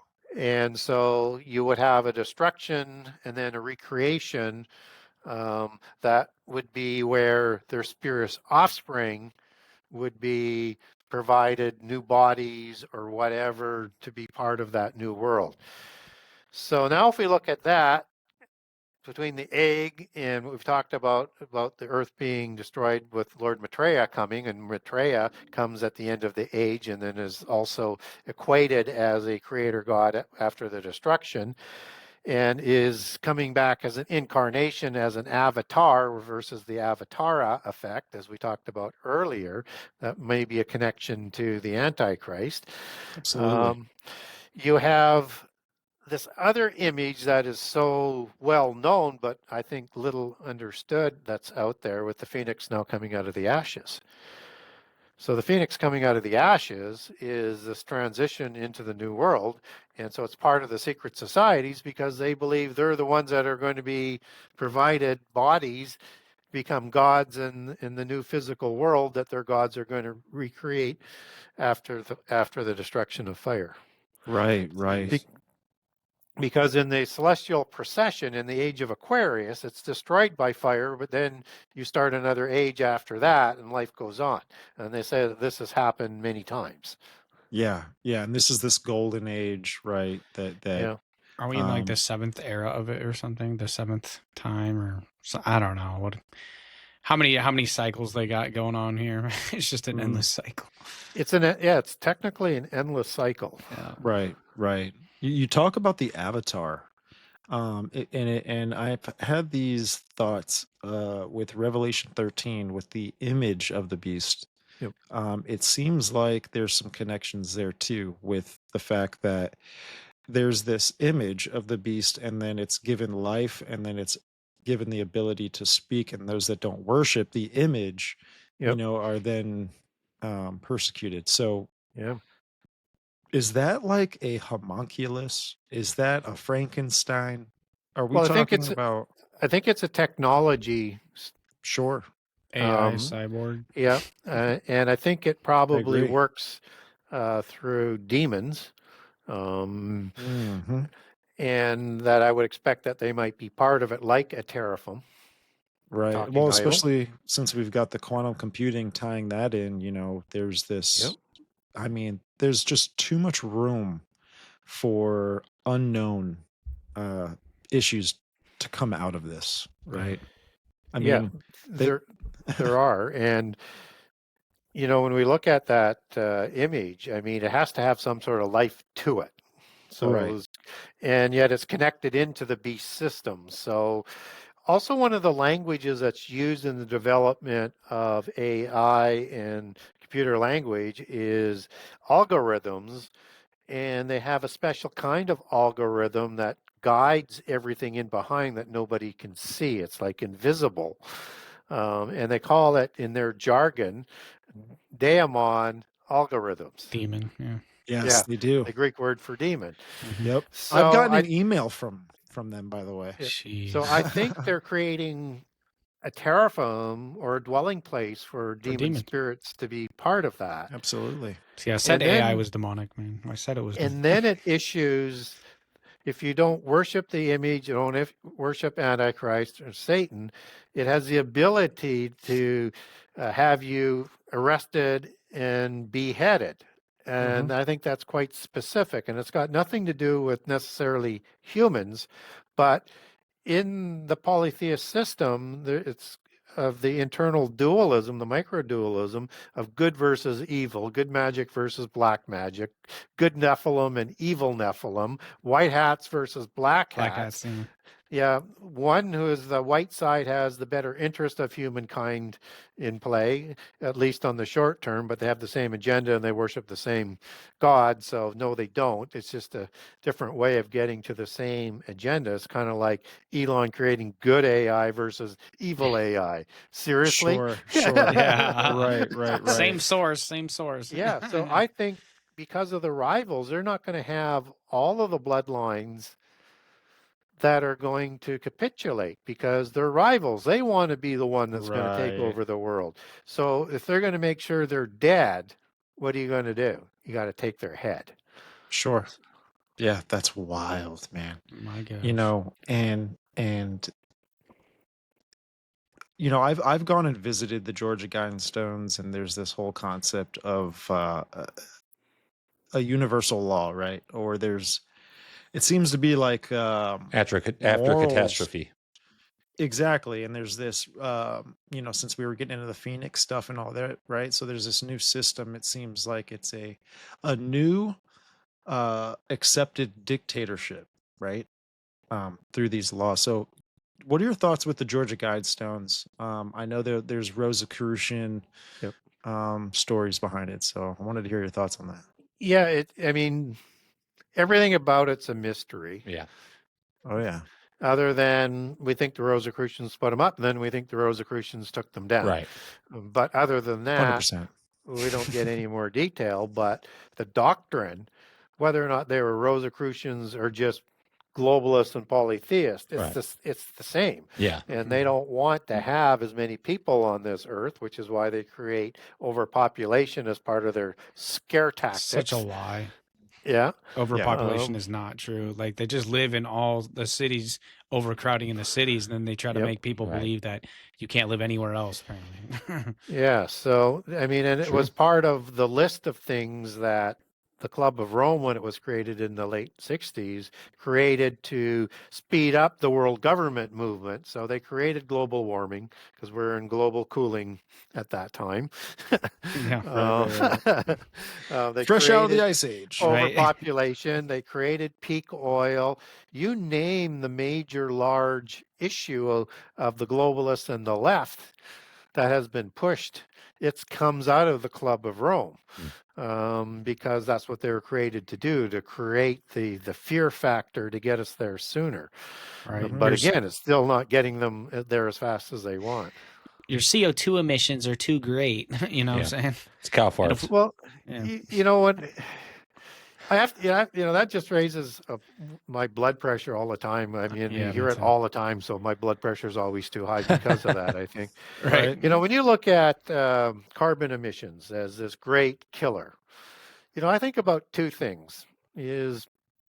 One is that does anybody who's talking about this, or are they just lying so straightforwardly that because they know nobody's going to, have things verified.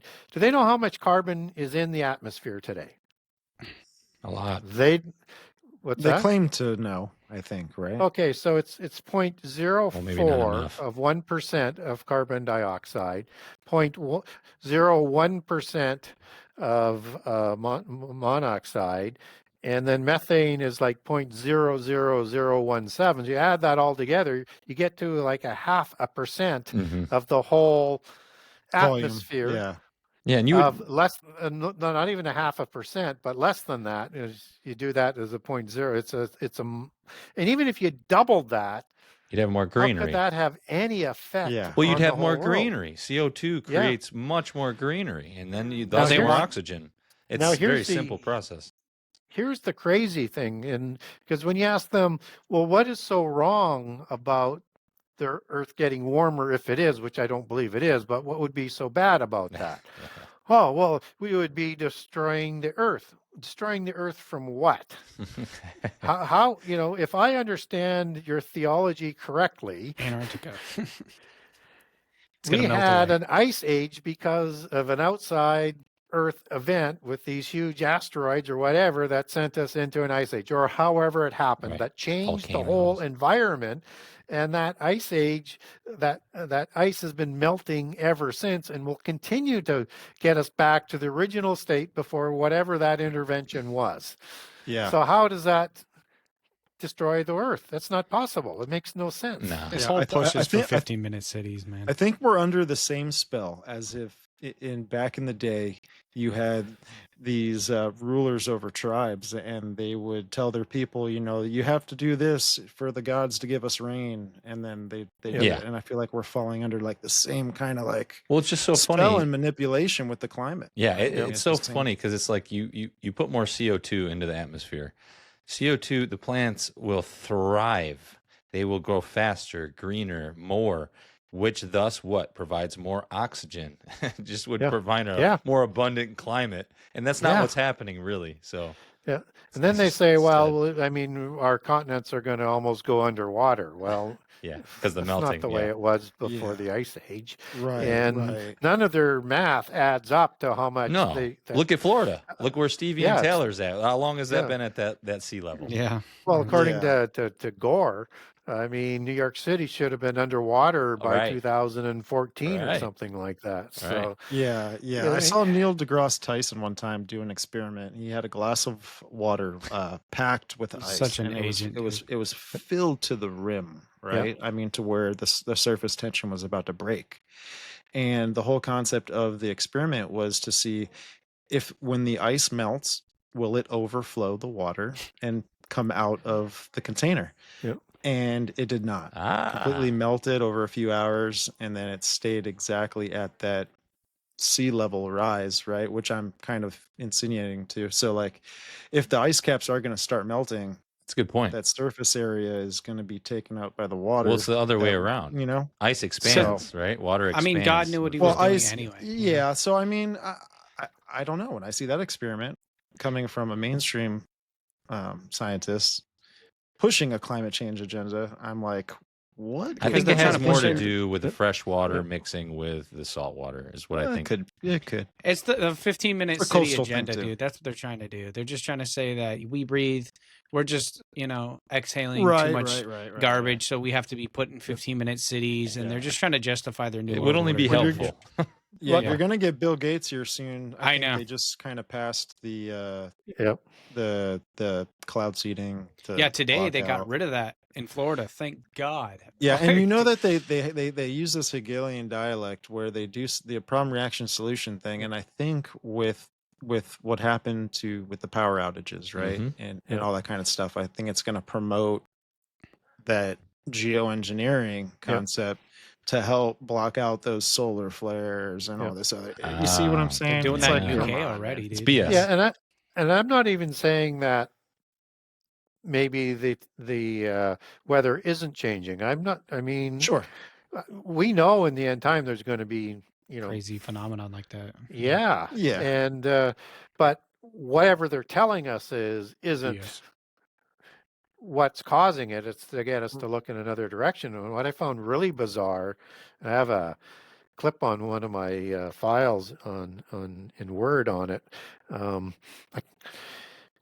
That it has. I'm trying to think of his first name, but Brennan, the former leader of the CIA, and I think it was in 2018 or 2019, somewhere in that zone, talking about that they have the technology to change the weather patterns. The problem gets to be is the reaction of other countries as we do that. Mm-hmm. Oh yeah. So unless people are saying that the leader of the CIA is making this stuff up, Right. Exactly. that they have this technology, maybe we should look at some man-made solutions to these disasters that are going to be coming in the end time. And for me, it kind of fits in because I think the catastrophes of the seals and the judgments is all man-made, and it's different than the wrath of God. Interesting. Yeah. And so people try look to at those mimic people look at those as judgments. Interesting. Okay. But they're not.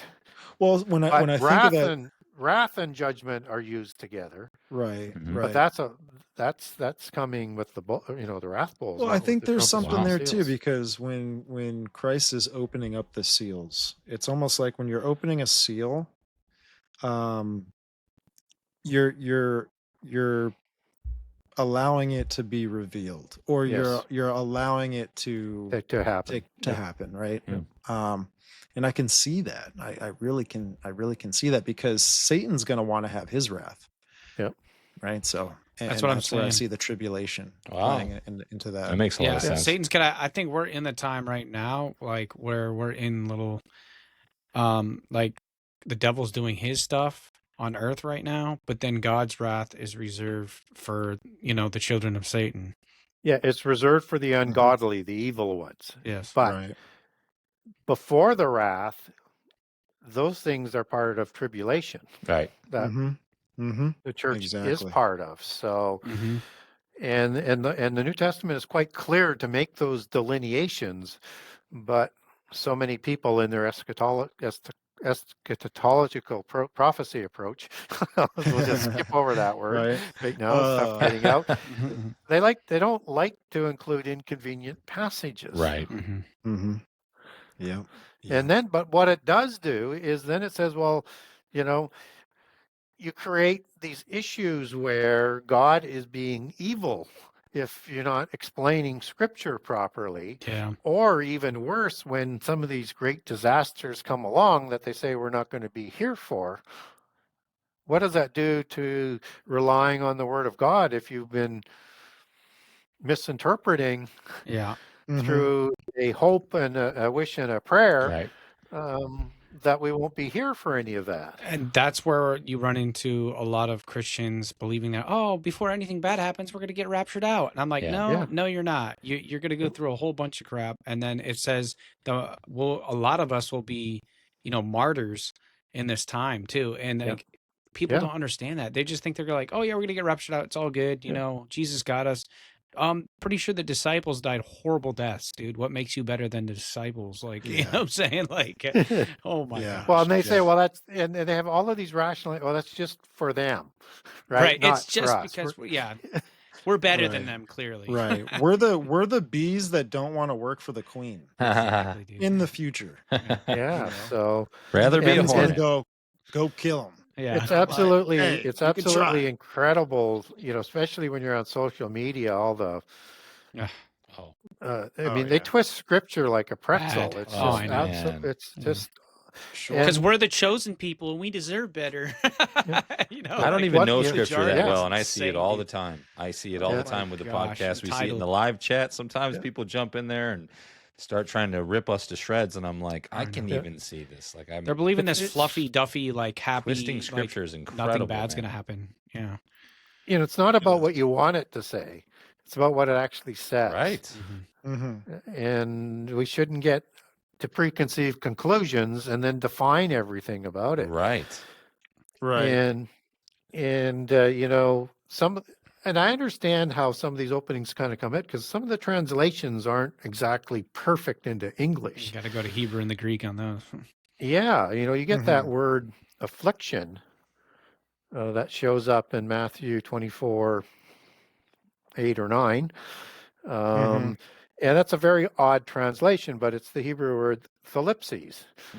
And it's the word that's used to translate also tribulation and persecution and a few other things. And so you have this persecution that's there, and it's different than the persecution or the tribulation that's in Matthew 24:21 that says the great tribulation not seen since the beginning of the earth, right?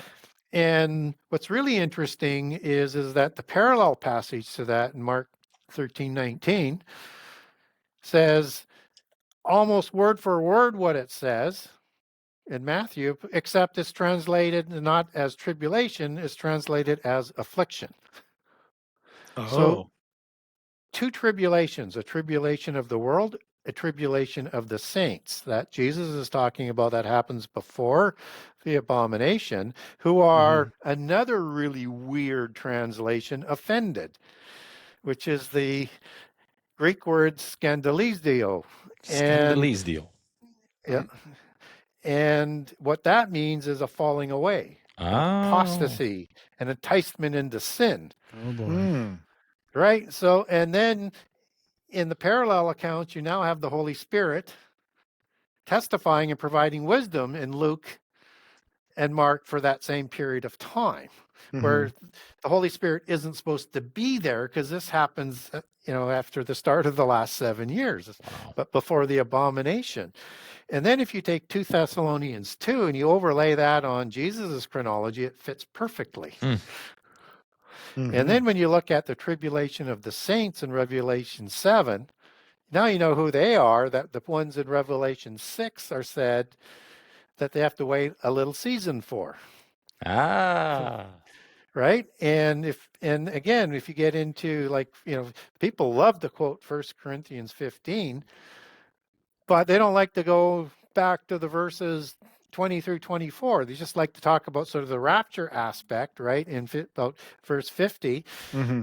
And we get a resurrection sequence there.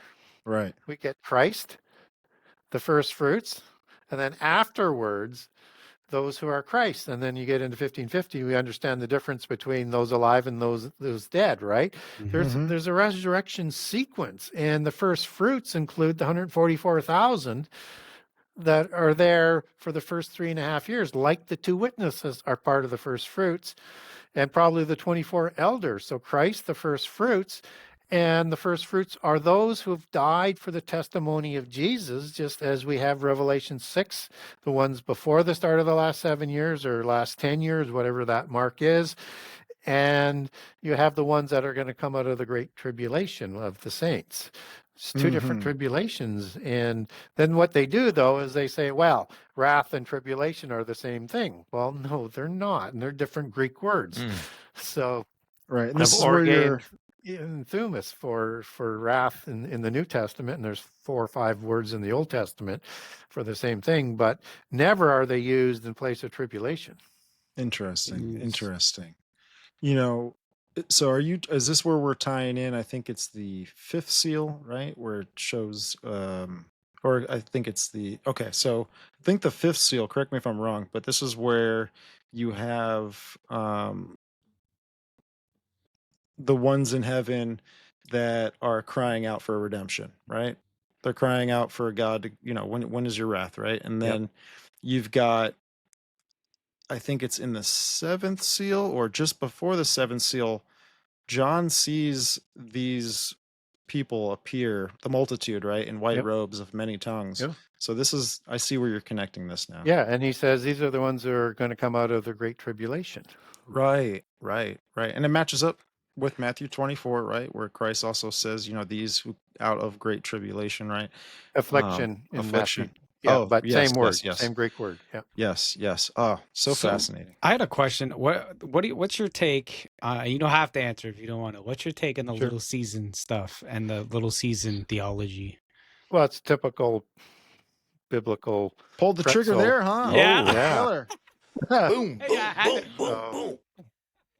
Taylor was told to have that one on safety. I know, right? The whole episode, and he put it on So fire the words mode. are He flipped it to Kinda desk automatic pop that real one, you know what quick. I'm saying? Yeah. Sorry, Gary. Sorry. Go ahead, brother. so micros chronos are the 2 words there, little season, Mm. and chronos is the word for season. Okay. And season can be defined as a period of time, so indefinite, or it can be definite like a 3-month season, or it can be even longer. And so one of the things one should do is look at the full meaning, and it's attached to micros, which means little, right? So do we get another application for little season? Well, we do. Actually, it's in Revelation 6 that we just talked about, where they're to wait for a little season. Right. So using a biblical definition and the same application, the most you could get would be 3.5 years, right? I can see that. Yeah. Right. Yeah. Bible interpreting Now- Bible, right? Now, if you get into places like the book of Acts, and there's at least half a dozen other passages where it's not a little or short season, like very, very small period of time, it's going to have another word that means long, and it'll be long season. And so the Bible answers itself. So I have a quick little blurb on that. People want to get a hold of me. It just sort of walks you through it. So we don't want to manipulate Scripture and its meanings and reimagine it to be 300 years, 200 years, 1,000 years, 2,000 years for this gap, Right. right? When you have no Scripture for that, and you're ignoring how those words are used in other applications. And so it also says that somehow Jesus has left. Yeah. So what are we doing now then? Like, I mean, with And and so this is that period where he has left, is what they say. But of course, we don't get that in Scripture.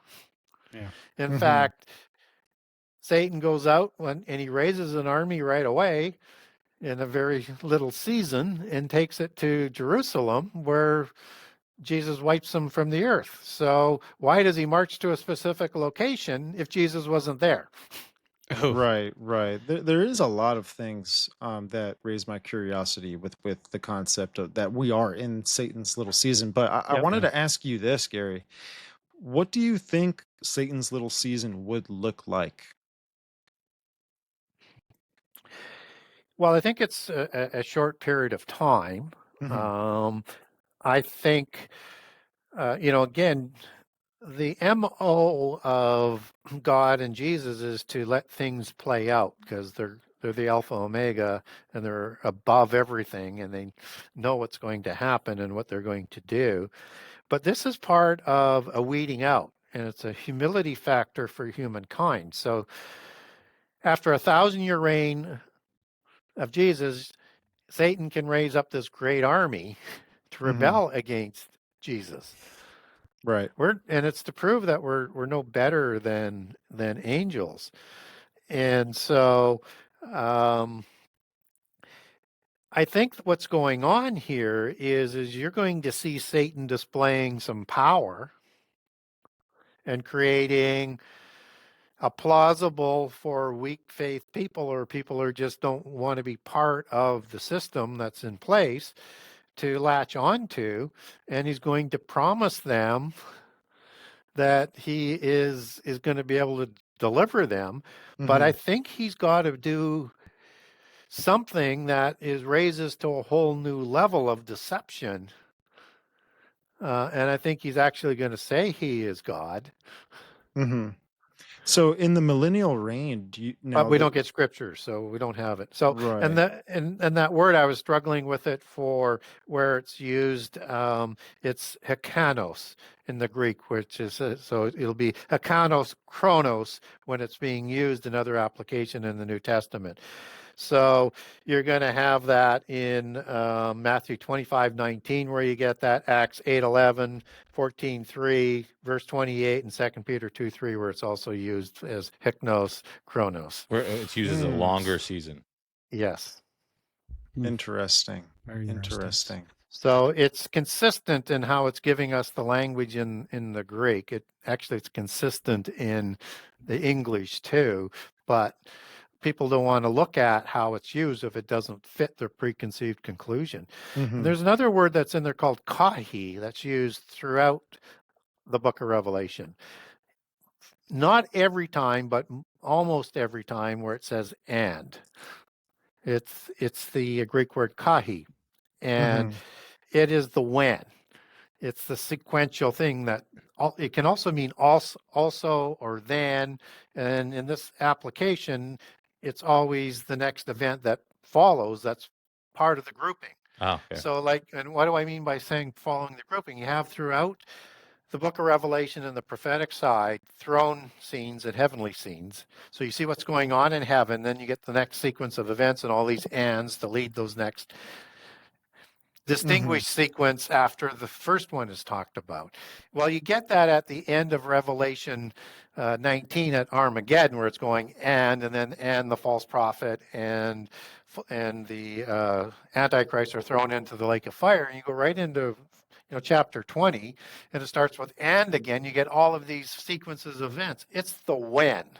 So it's the same equivalent to what Jesus is doing in the Gospels, where he lays down his chronology in Matthew 24, Luke 17, 21, and in Mark 13, where it says then.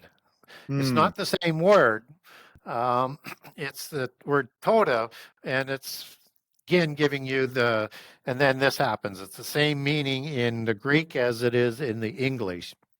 And if we look at the structure of how it's laid out, you see the chronology of events. And so, you're not going to have an event with the Supper of the Lamb that is before Armageddon to be moved anywhere else, because it happens just before the Supper of the Lamb, right? Everybody kind of accepts that. But now you want to move everything around in Revelation 20 that those aren't sequential events. Right. Wow. Hey, so we're kind of getting to that time And we could dig deeper on this, but I got a couple wanted questions too. I'm just after Yep, you. okay. I got a Well, couple. I tell you what, questions. you go ahead with fire away with your You sure? questions here.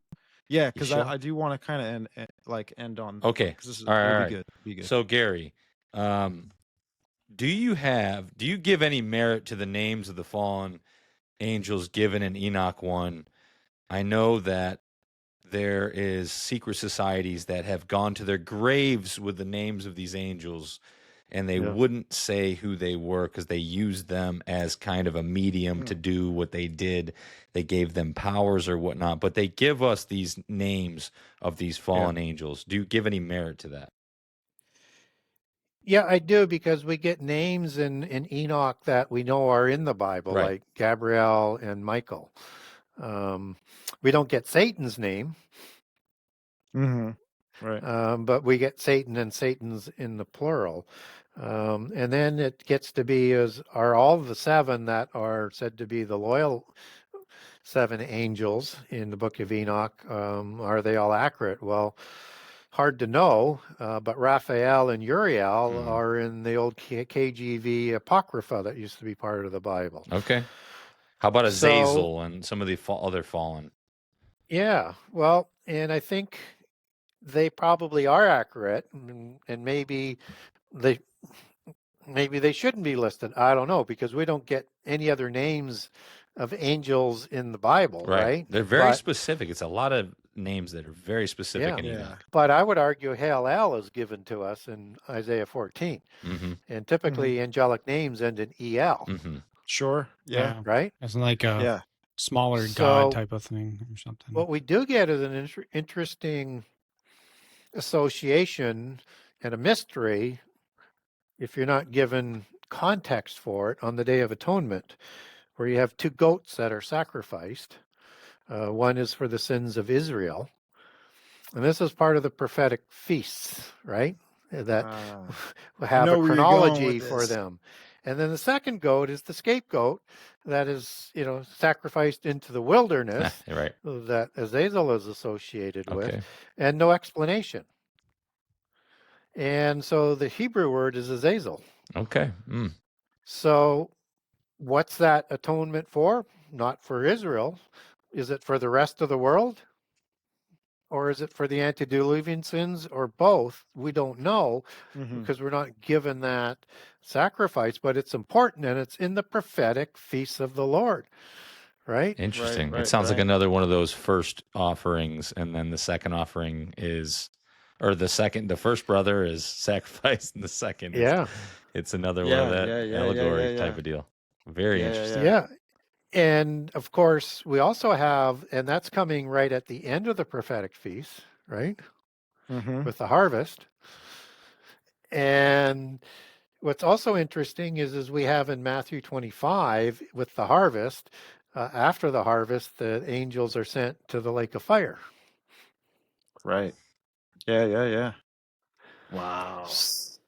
So is there a connection there? I think so, because you can, I love using the prophetic feasts, and I know it was there for, my gut feeling is it was there for Israel to hang on to what their great commission was to be.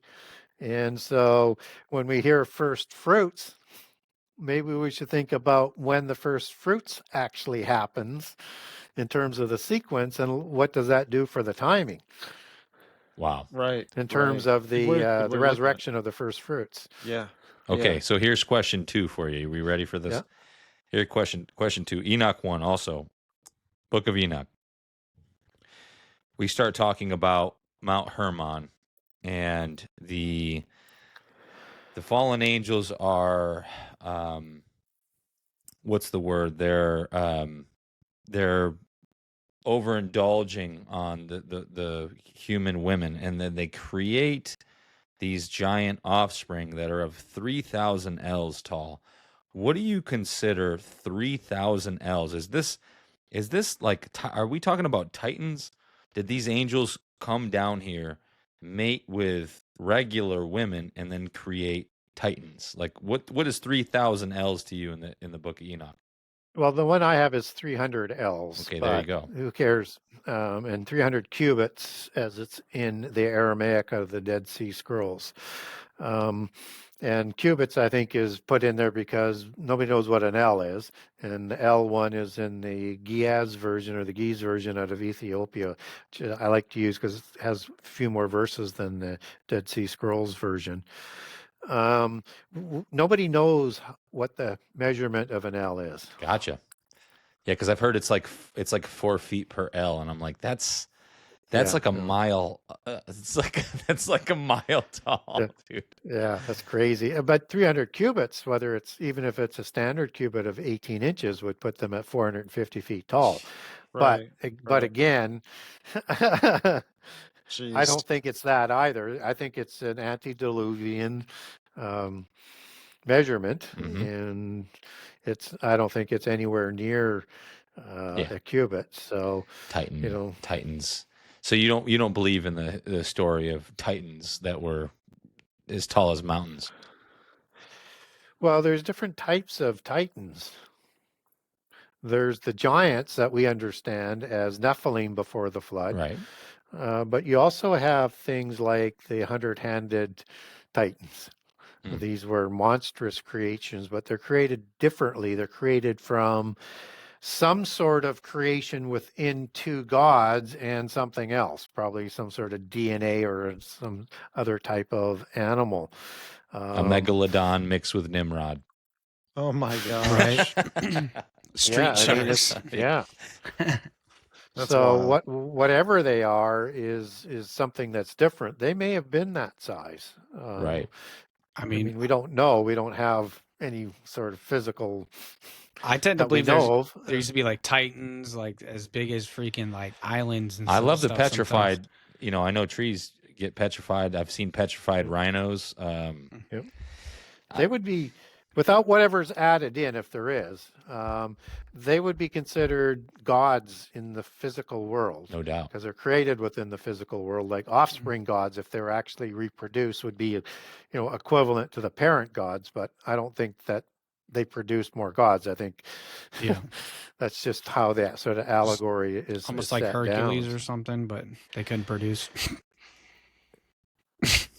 Who knows? Jesse, any more Nope, that's super enough hard from the questions? from the peanut gallery for me. I apologize. Right. Go ahead. Gary, wanted to get your take on this. This is something that I've been thinking about recently, and the way we talk about certain things with the Bible, right? It's in contrary to where the mainstream of the church is today. I've been getting a little bit of feedback as to what I'm getting into has it's more of like a fable rather than it being the truth and how to look at these things when the Bible's talking about it. What are your thoughts on that with navigating through that and trying to show that side? Hey, look, how we're looking at these things is from an intellectual way, and we're going to the root words of things. We're trying to understand certain situations in the Bible, to understand it in the way that the first century Jew took it, right? So, wanted to get your thoughts on that. Yeah, I didn't understand the fable part. Yeah, so basically, the things that we talk about as far as fallen angels, Genesis 6, Serpent seed. yeah, Okay. stuff like that these would So- be like fables, but there are a lot of connections here. This is not crazy talk. Well, the thing is, if you're taking things back to the original Greek for the New Testament and the original Hebrew for the Old Testament, there should be a discipline that's involved, and I try to stay on it. So if we understand the original Greek word that is translated, whatever the word is, Nephilim or whatever, it has multiple meanings. Mm-hmm. Some of them are actually the opposite.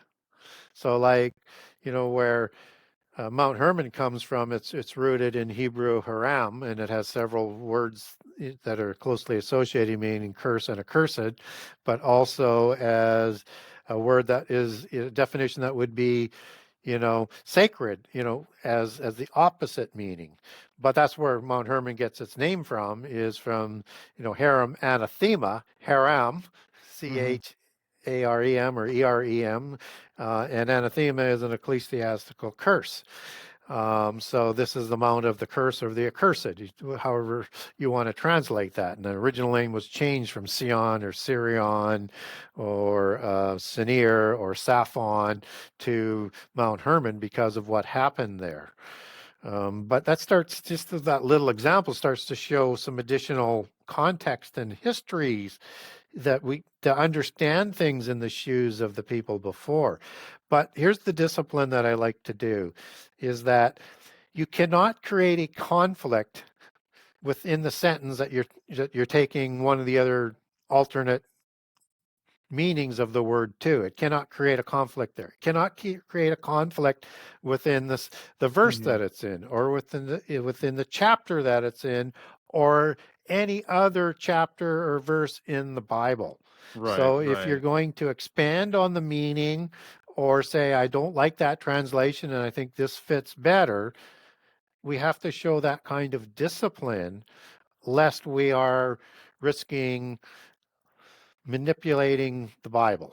Right. And I've even and want to heard be very careful with that. Right. I've heard some people too say that, the English version is the exact version. It's the version that we need, that's for us today. And Well, I mean, I feel like it just discredits what Yep. what the original language. it does. Well, it's not mean- that I want to denigrate the English translations, but the translations don't always project the full meaning of the word, and sometimes they're just absolutely mistranslated, like putting Easter in for Pascha in the New Testament in Acts 12, 4. Right. I mean, it should not be there. It should not be translated that way. Lucifer should not be translated for Hallel. It should not be there. And there's subtle things as well that goes along in the Bible. So to say that the English translation is perfection would be at odds with what was understood before the modern time and from what the original Greek and the Hebrew that were there. So, but I think taking things back to the Greek can give you such a larger understanding. So when we look at the word that they like to pick out just certain words that they'll pick out. They cherry pick, right? They're not using a consistency to their argument because they know most people won't challenge them on it. So, but a classic one is going to be Genesis 6:4 with giant. They're going to Right. say, but it can also mean a bully. It can also mean a tyrant. Well, that is absolutely correct. But just because there are different words that can be used for doesn't mean that giant and tribe of giant can't be applied. But in this case, it's not left to a doubt at all what it's talking about, because the Right. word bully comes from the word bull, which were tyrants and people who bullied people, right? And so bully, and it's also as part of the definition in Gibborim as well, which can describe a giant. Now, bull is a word that was used in the Ugaritic text, which is the original Semitic that Hebrew comes out of, and you can get the direct relationships of the words in the vowelless English out of there, like RPM for Rephaim, for example, that are created by the Baalim in the Ugaritic text. So when we look at the application of bull in the Ugaritic text, it's for the gods of the Baalim. They were called bulls, right? And their offspring was also called bulls. And we have a bull cult of bull gods that's used throughout the polytheism. And in Sumeria, the gods are called bulls. This is a common term within polytheism. Now we can bring that back to the Bible and we can think about the bulls of Bashan. What the heck is it telling us about that? Particularly when Jesus in the Psalms, with the prophecy in the Psalms, being mocked by the bulls of Bashan. Well, these are the demon spirits that are wandering the earth, and these are the angels that are not in the pit prison that are fallen. Oh, wow. And people will say, we don't get um, the term fallen angels anywhere in the Bible, but I mean, that's okay. So we don't get fallen that's translated into English, but Nephal is the word that's the source word for Nephilim, which means to fall. Put the I am plural, ones, giant ones, bully ones, tyrant ones. And by the way, tyrant goes back to Tyrannos for the Gyges kings, which were the offspring of the Herculidean bloodline, the offspring of Zeus and Alcmene. Right. So Yeah. the words in the etymology of the time takes it back to the giants as well. So Nephal, fallen ones, you can call the Nephilim fallen ones because part of that meaning goes forward. But we don't get Nephal that's used in Genesis 1 through 4. We get the sons of God, Ben Ha Elohim. So that's, you want to take apart what the meaning of the sons of God are. That's not where I'm going here on this explanation. Where we get the word fall, that's used in relationship to angels, and probably why we call them the fallen ones is because they followed the fallen one, the one who fell out of heaven, Satan, right? And we get that word Nephal when Satan fell from heaven. So he's a fallen one in the singular, Nephal, and the other ones who followed him are the Nephilim. So the Nephilim are the fallen ones of heaven, the Shemaim, the heavenly ones. So this whole notion that we allow other people to take definitions, but not permit us to put definitions forward coming out of the original language is nonsensical. It's fair on both sides. But then that's where I get to the application cannot create conflicts. Right. Right. And you get these dogmas wrapped around it, that people run with, with the sons of God being just saved people, just believers, right? Yeah. Like this is They say that's because it's used in the New Testament, right? Exactly. But what they don't tell you is all of the passages that refers to the sons of God passages in the New Testament, right? So this comes with the Pentecost and the promise of the resurrection that's coming.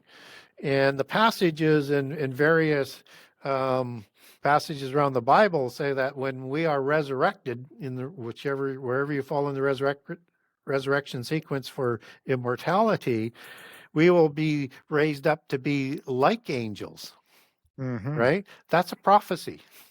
Right. Right. Right? That's still yet to happen. That has nothing to do with what happened in the Old Testament. And it also says we'll be raised up to be like angels, even though we have human fathers. That's a distinction. Right? We need to understand that. And the book of Luke is really good about giving us this passage that is marriage in heaven, but it gives you the rest of the details. That there'll be no marriage for us when we're raised up to be like angels. So it's talking about the future again. It doesn't say that angels can't procreate. It just says it's not permitted. Exactly. It's against the law. Which can imply a few other things too, right? Like if it's against the law, then you have the ability to do it. Yeah. So then they'll go to, well, you have the children of God that Israel was referred to in the book of Isaiah and Hosea, except that is about second Exodus, right? And their reconciliation when they will be made like angels as well in their resurrection. So it's a prophecy. So to say that these sons of God are the same as the sons of God that are talked about in Job 38, 4 through 7 at the beginning of creation, who celebrated with the morning star order, are humans, is absolutely nonsense. And that when we look at even the name Israel, which is used in Deuteronomy 32, and is a title that was given to Jacob. And it's part of this dual prophecy thing that I talked about earlier. It's giving us some prehistory in there, and it's giving us an important time for the time of Moses, the prophet. And it's got an application in the end time for the 70 nations be accounted for by the sons of Israel, as they're counted in Exodus 1:5, or the 70 patriarchs in the Table of Nations in Genesis 10 and First Chronicles, and the same number that would be for Adam before the flood, and Israel could not be before the flood. So there's more going on here than just in the time of Noah. But those translations where it says the nations are numbered by the sons of Israel is translated as angels in the Septuagint, and is translated as sons of God in the Aramaic translations. They're not all incorrect or at odds with each other. Sons of God are an angel. And Right. Israel is a two-part word. It's a compound word. It's Sarah and El. And you can do Sarah translated as prince or ruling. Ruling would be the likely application here. So now you have Ben Sarah El, the sons of the ruling God. So in the time of Moses, you have the sons of God ruling from the council of gods that are ruling over the nations of that time. Before the flood, you had the parent gods that were ruling over those 70 nations, numbered by 70 by implication sons that Adam had. And then Israel inherits this title and this accounting for the nations as you move into the millennium. Wow. Awesome stuff, man. Gary, thank you so much, brother, for coming on, killing it once again. Just a mountain of knowledge and research, and I deeply appreciate everything you do, man. I deeply appreciate the hard work you put into all of this stuff. It's always a good time having you on, man. Real quick, for the audience, just if you can let them know where they can find your books and website and all that stuff. Sure. And I missed one other point on there. Close it in. Quadruple tap it or whatever is the Council of the Gods in Psalms 82 is the Council of the Mighty El, and the Gods El that are used. And then you have, they're also known as the Sons of the Most High. So Sons of Elion. That's the same understanding as the Sons of God for Elohim in the singular superlative sense for El or El Eon or El Shaddai. Same Father being. The language is perfectly consistent if you let it. But because they know Christians don't know their scripture well enough, people within the church with an agenda and people outside the church more often will be able to mislead people into their way of thinking, one being just a different agenda for the Bible, the other one to lead them away from God. Good point. Yeah, so the best way to get a hold of me is through my website at the Genesis6conspiracy.com. That's the number 6conspiracy.com. And there's a contact the author there. And there are abilities to buy a signed copy from me, link over to Amazon and Barnes & Noble to buy the print version, and to Amazon for the digital and the Audible versions. I also have some media on the media page. I have some shows up there. There's 15 of them on both books, so you can get a good idea. It's on each section. So they're 2-hour sections.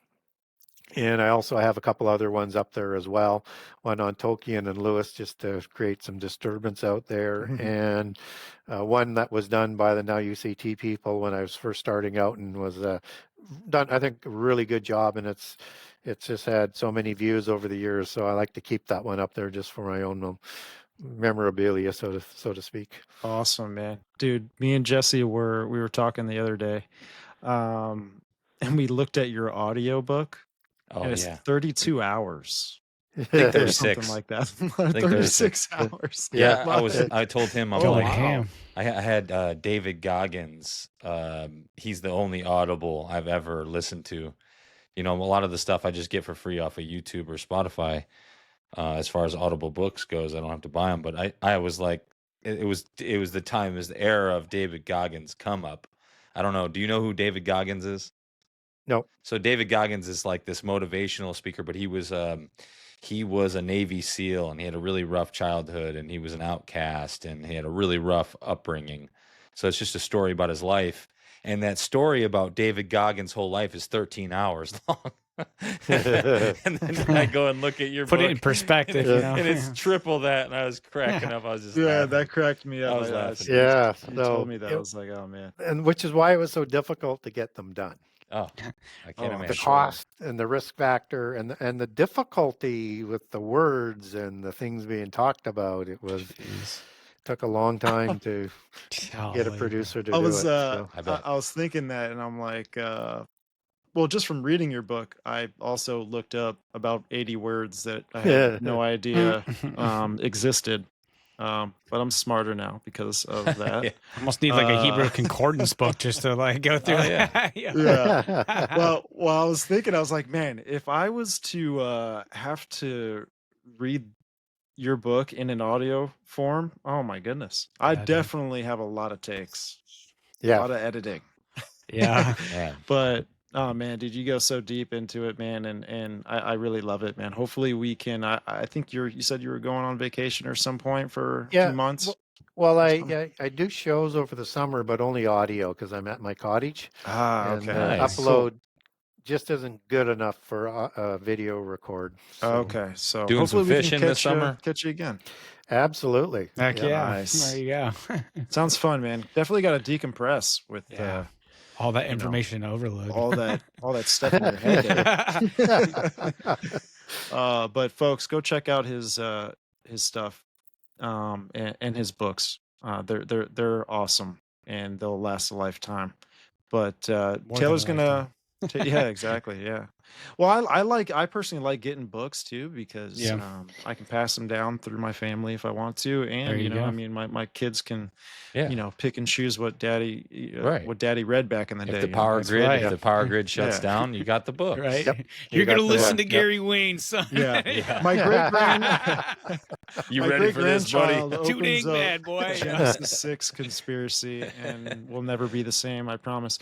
But Taylor's going to break us out in a little prayer, and then we'll go into the next segment. Father God, thank you for everything you've given us. Thank you for bringing on Mr. Gary Wayne, and that he was able to just break down everything so intricately, and for us to understand how really deep this goes, and all the darkness is being exposed, and so that we can have a relationship with you. We can see the truth, and through a world of lies that we're living in. And I just pray that you bless him, and I plead the blood of Jesus Christ over our viewers as well, and over all of us and our families. And I just pray that you continue to give us wisdom, discernment, and knowledge, and let us not be deceived. And in Jesus Christ I pray, amen. Jesus Christ, amen. Amen.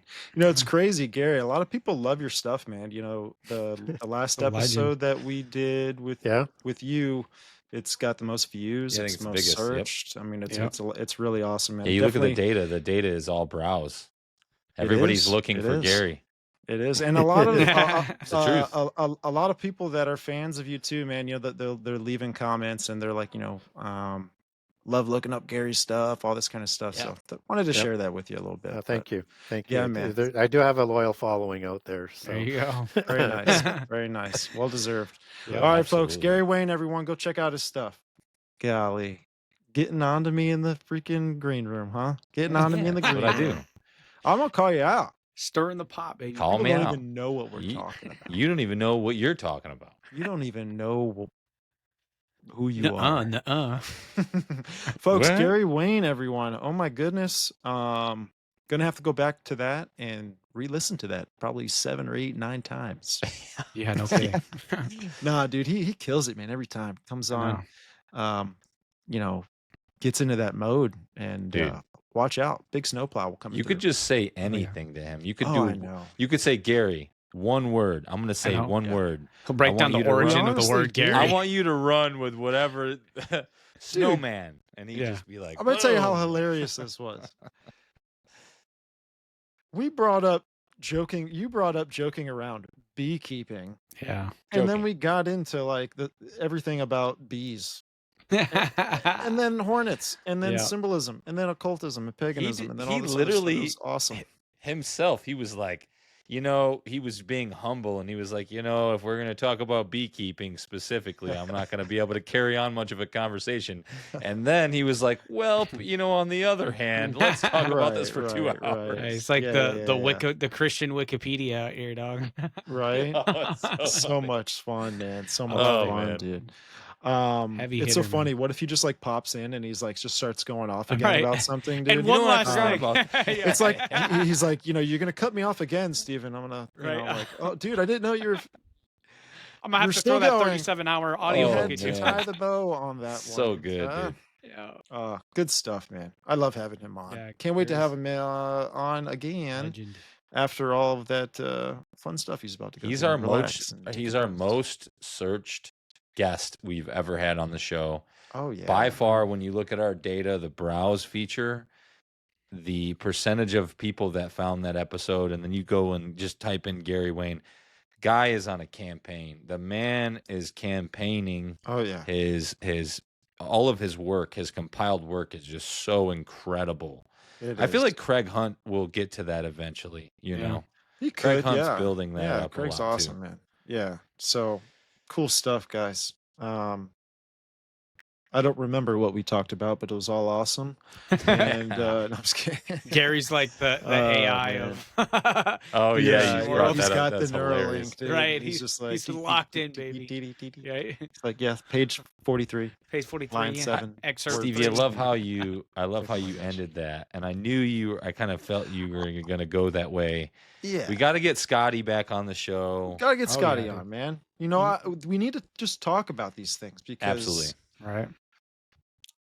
And I love the agree to disagree, but the fact that we're both not wrong, but then that leaves no room for truth, and so we can't do that. But at the No. same time, we're dealing with something that's pretty sophisticated. It's heavily coursed in history and Oh yeah. different languages, and there's a message coming across. You know, God's word is spiritual. It's always been here, man, and it's just been moved along through the way, to where it's at now. But I think there's a lot of validity, a lot of real implications Yeah. that these words give us, that Hebrew gives us, that these, it's so hard today, and it's a debate on how we should view biblical interpretation and what should be interpreted in a certain way. And when you have people coming into the situation saying that it means this, it needs to be this, I say we look at all of it. Right. Yes. I say we look at all of it. Let's break it down. All of it. We're not. This isn't. We're not. We're not submitting. We're just asking questions. It's Oh, like dude. when Gary said, he's a contrarian. He wants to ask questions. He wants to know why he believes what he believes. We He definitely wants are to not know- submitting to man. Right. That's a fact. Sure, No, sure. sure. And I think That's there exactly is- what you're saying. And That's- again, like, I'm not discrediting anything about the English version of the Bible. I think we can go deeper. Yeah. I think we don't need to settle for what just the English version and that narrative, right, around those interpretations. But we got to dig deeper, dig into the Hebrew, dig into the Greek. I mean, it was written in this language for a reason specifically. And I think we need to have conversations about what were the authors meaning? What were they writing? Right. Right. And that begs the and it's question. a like, worldview after all that. It's a worldview. You choose. Sure. You could Right. choose whatever worldview. It has nothing to do with salvation. Right. It's the story and how you think it has played out. Simple as that. Why do you think they left the Book of Enoch out, or any of these other books? Well, I it think makes it- sense why certain books are canonized and why certain books are not canonized. I think I think it's like a smart thing to do so, and I think a lot of it has to simplified. do with. I think a lot of it has to do with manuscripts. A lot of it has to do with validity and cross-examining how how evidence-based something is backed. You know what I'm saying? And also inspired by God. I, I'm not saying that, you know, these other books don't have certain golden I nuggets disagree. flowing through them. You know what I'm saying? I disagree. I really do. It goes back to what Gary Wayne was saying, was why is the Latin term Lucifer and a Hebrew, you know, a But you disagree with Hebrew. what though? I disagree that I think the reason why these books were left out of the King James Bible is for They don't want control. us. Yeah, they don't want us to know They don't stuff. want us to know certain things. They Well, don't want us to tie in yeah, what but the we're book was tying in with Gary canonized Wayne. before that. What's that? Yeah, I hear you. The book Like all was this stuff was canonized canon. before that. Before what? King James. So I'm just like, I'm wondering where you're. Well, the So you're Ethiopian saying, book. So the sure, Ethiopian sure, Bible. sure, sure, yeah, So yeah. the Ethiopian Bible is the most complete Christian Bible in all of the world. And that was the oldest, isn't it, too? And it's the oldest Bible known to man. Besides, supposedly, there's Syrians that say they have an older Bible. Mm-hmm. But when you get to the canon, okay, so the canon was created. The 66 books were compiled before the King James Bible, is what you're saying.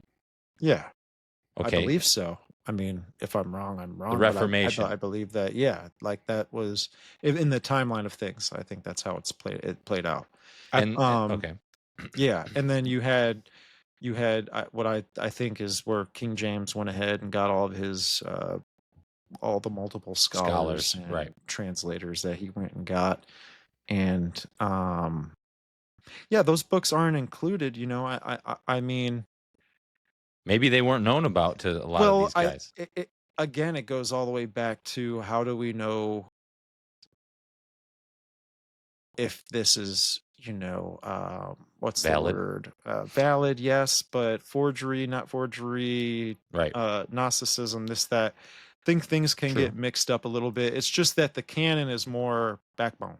If that The makes sense, like basis- it's meat. It's meat. Yeah. We you have know? the basis of what we need to which we need to be saved. That's the most important part there, I think. It is the most important part. You know, and the whole and- story throughout the canon is completely, it flows. Right. Like from the I beginning believe to there's extra biblical books that there's true history in them and it pairs with the Bible. Well, But, yeah. you know, I'm sure there's stuff that the That's the Vatican is question. hiding from us too. Like Well, with Enoch, we have the to book think of Enoch, too. man. We have to the book think of Enoch too. is literally like that explains all of Genesis in more Yeah. detail. So it's always good to read. It's everything. spot on from what it seems like. It seems pretty spot on Mhm. that it's explaining Genesis and explaining in more detail Mhm. in certain areas. So What I I'm don't getting know. at is this, is that the word of God is an actual thing. Like, it's not just this book that was written by man, Right. you know, and organized by man and all this kind of stuff. Like, we have to understand in the Gospel of John, it says, you know, in the beginning was the Word was with God, the Word was God. We have to Mhm. understand that the what John is saying there is that God is very sophisticated, possibly a mystery, but the fact that how the word of God comes together in our world, in our reality today, it's supernatural. So I trust it. You know, Yeah. I trust Right. that the But the you books do were He'll believe provided that preserve it canon. throughout the. I think that there's things that we can take and we can extract and use to bring sense to certain things are out there in certain books, because when you'll have a story going on in Genesis that relates to a story that's going on in Jasher or something, and you can kind of see, all right, well, did Moses know this, didn't write about this, but Jasher here, it's talking about that, you know, so I can kind of like pull golden nuggets and stuff like that. Yeah, So man. that's kind of like what I lean on to a little bit with all of this. But I find it all very, very fascinating, man. Very fascinating. Gary goes so deep into the etymology. I mean, maybe even way deeper than that. But what I wanted to talk about too is with these words, right? They're very way more meaning than English word, right? But it's almost like the Hebrew and the Greek. It almost like the word is given characteristics, and then it's given like an identification. Yeah, it Mhm. expounds on. So it's like got two things, right? Yeah. So it's kind of like Yep. Nephilim, right? Nephal, right? It's almost Which like helps where define the word, how you it helps should. bring it. Yes, Perception is a Yeah. huge thing too. Both You got to read both the full thing in both context. pieces of the word come together. You Right. know? And if they don't fit, then that's not what it means. If you Right. don't fit, you must have quit. Right. You know what I'm saying? Don't quit. Amen. But I thought that was cool too. But I mean, that's all I got, and for the episode breakdown tonight. Complicated, I mean, man. I'm This is, excited to get into the next episode with you guys. We got a busy month, so it'll be a lot Yeah, of no fun. kidding. But folks, if you have stayed with us this long, we appreciate you. And if you haven't done so already, smash that subscribe button, like the show, share it with your friends, drop a comment down below about what we got into today with Gary. And I want to hear your thoughts on all that. If you're not on the YouTube video side of things, you can check us out on Spreaker, Apple Podcasts, and Spotify. Those are the three main outlets that we're on there. And we deeply appreciate you folks who are on audio. Because we look at the statistics and we see that our platform is growing, and it's all thanks to you guys and girls. But definitely appreciate that, folks. Tune in for the next episode, and excited about it.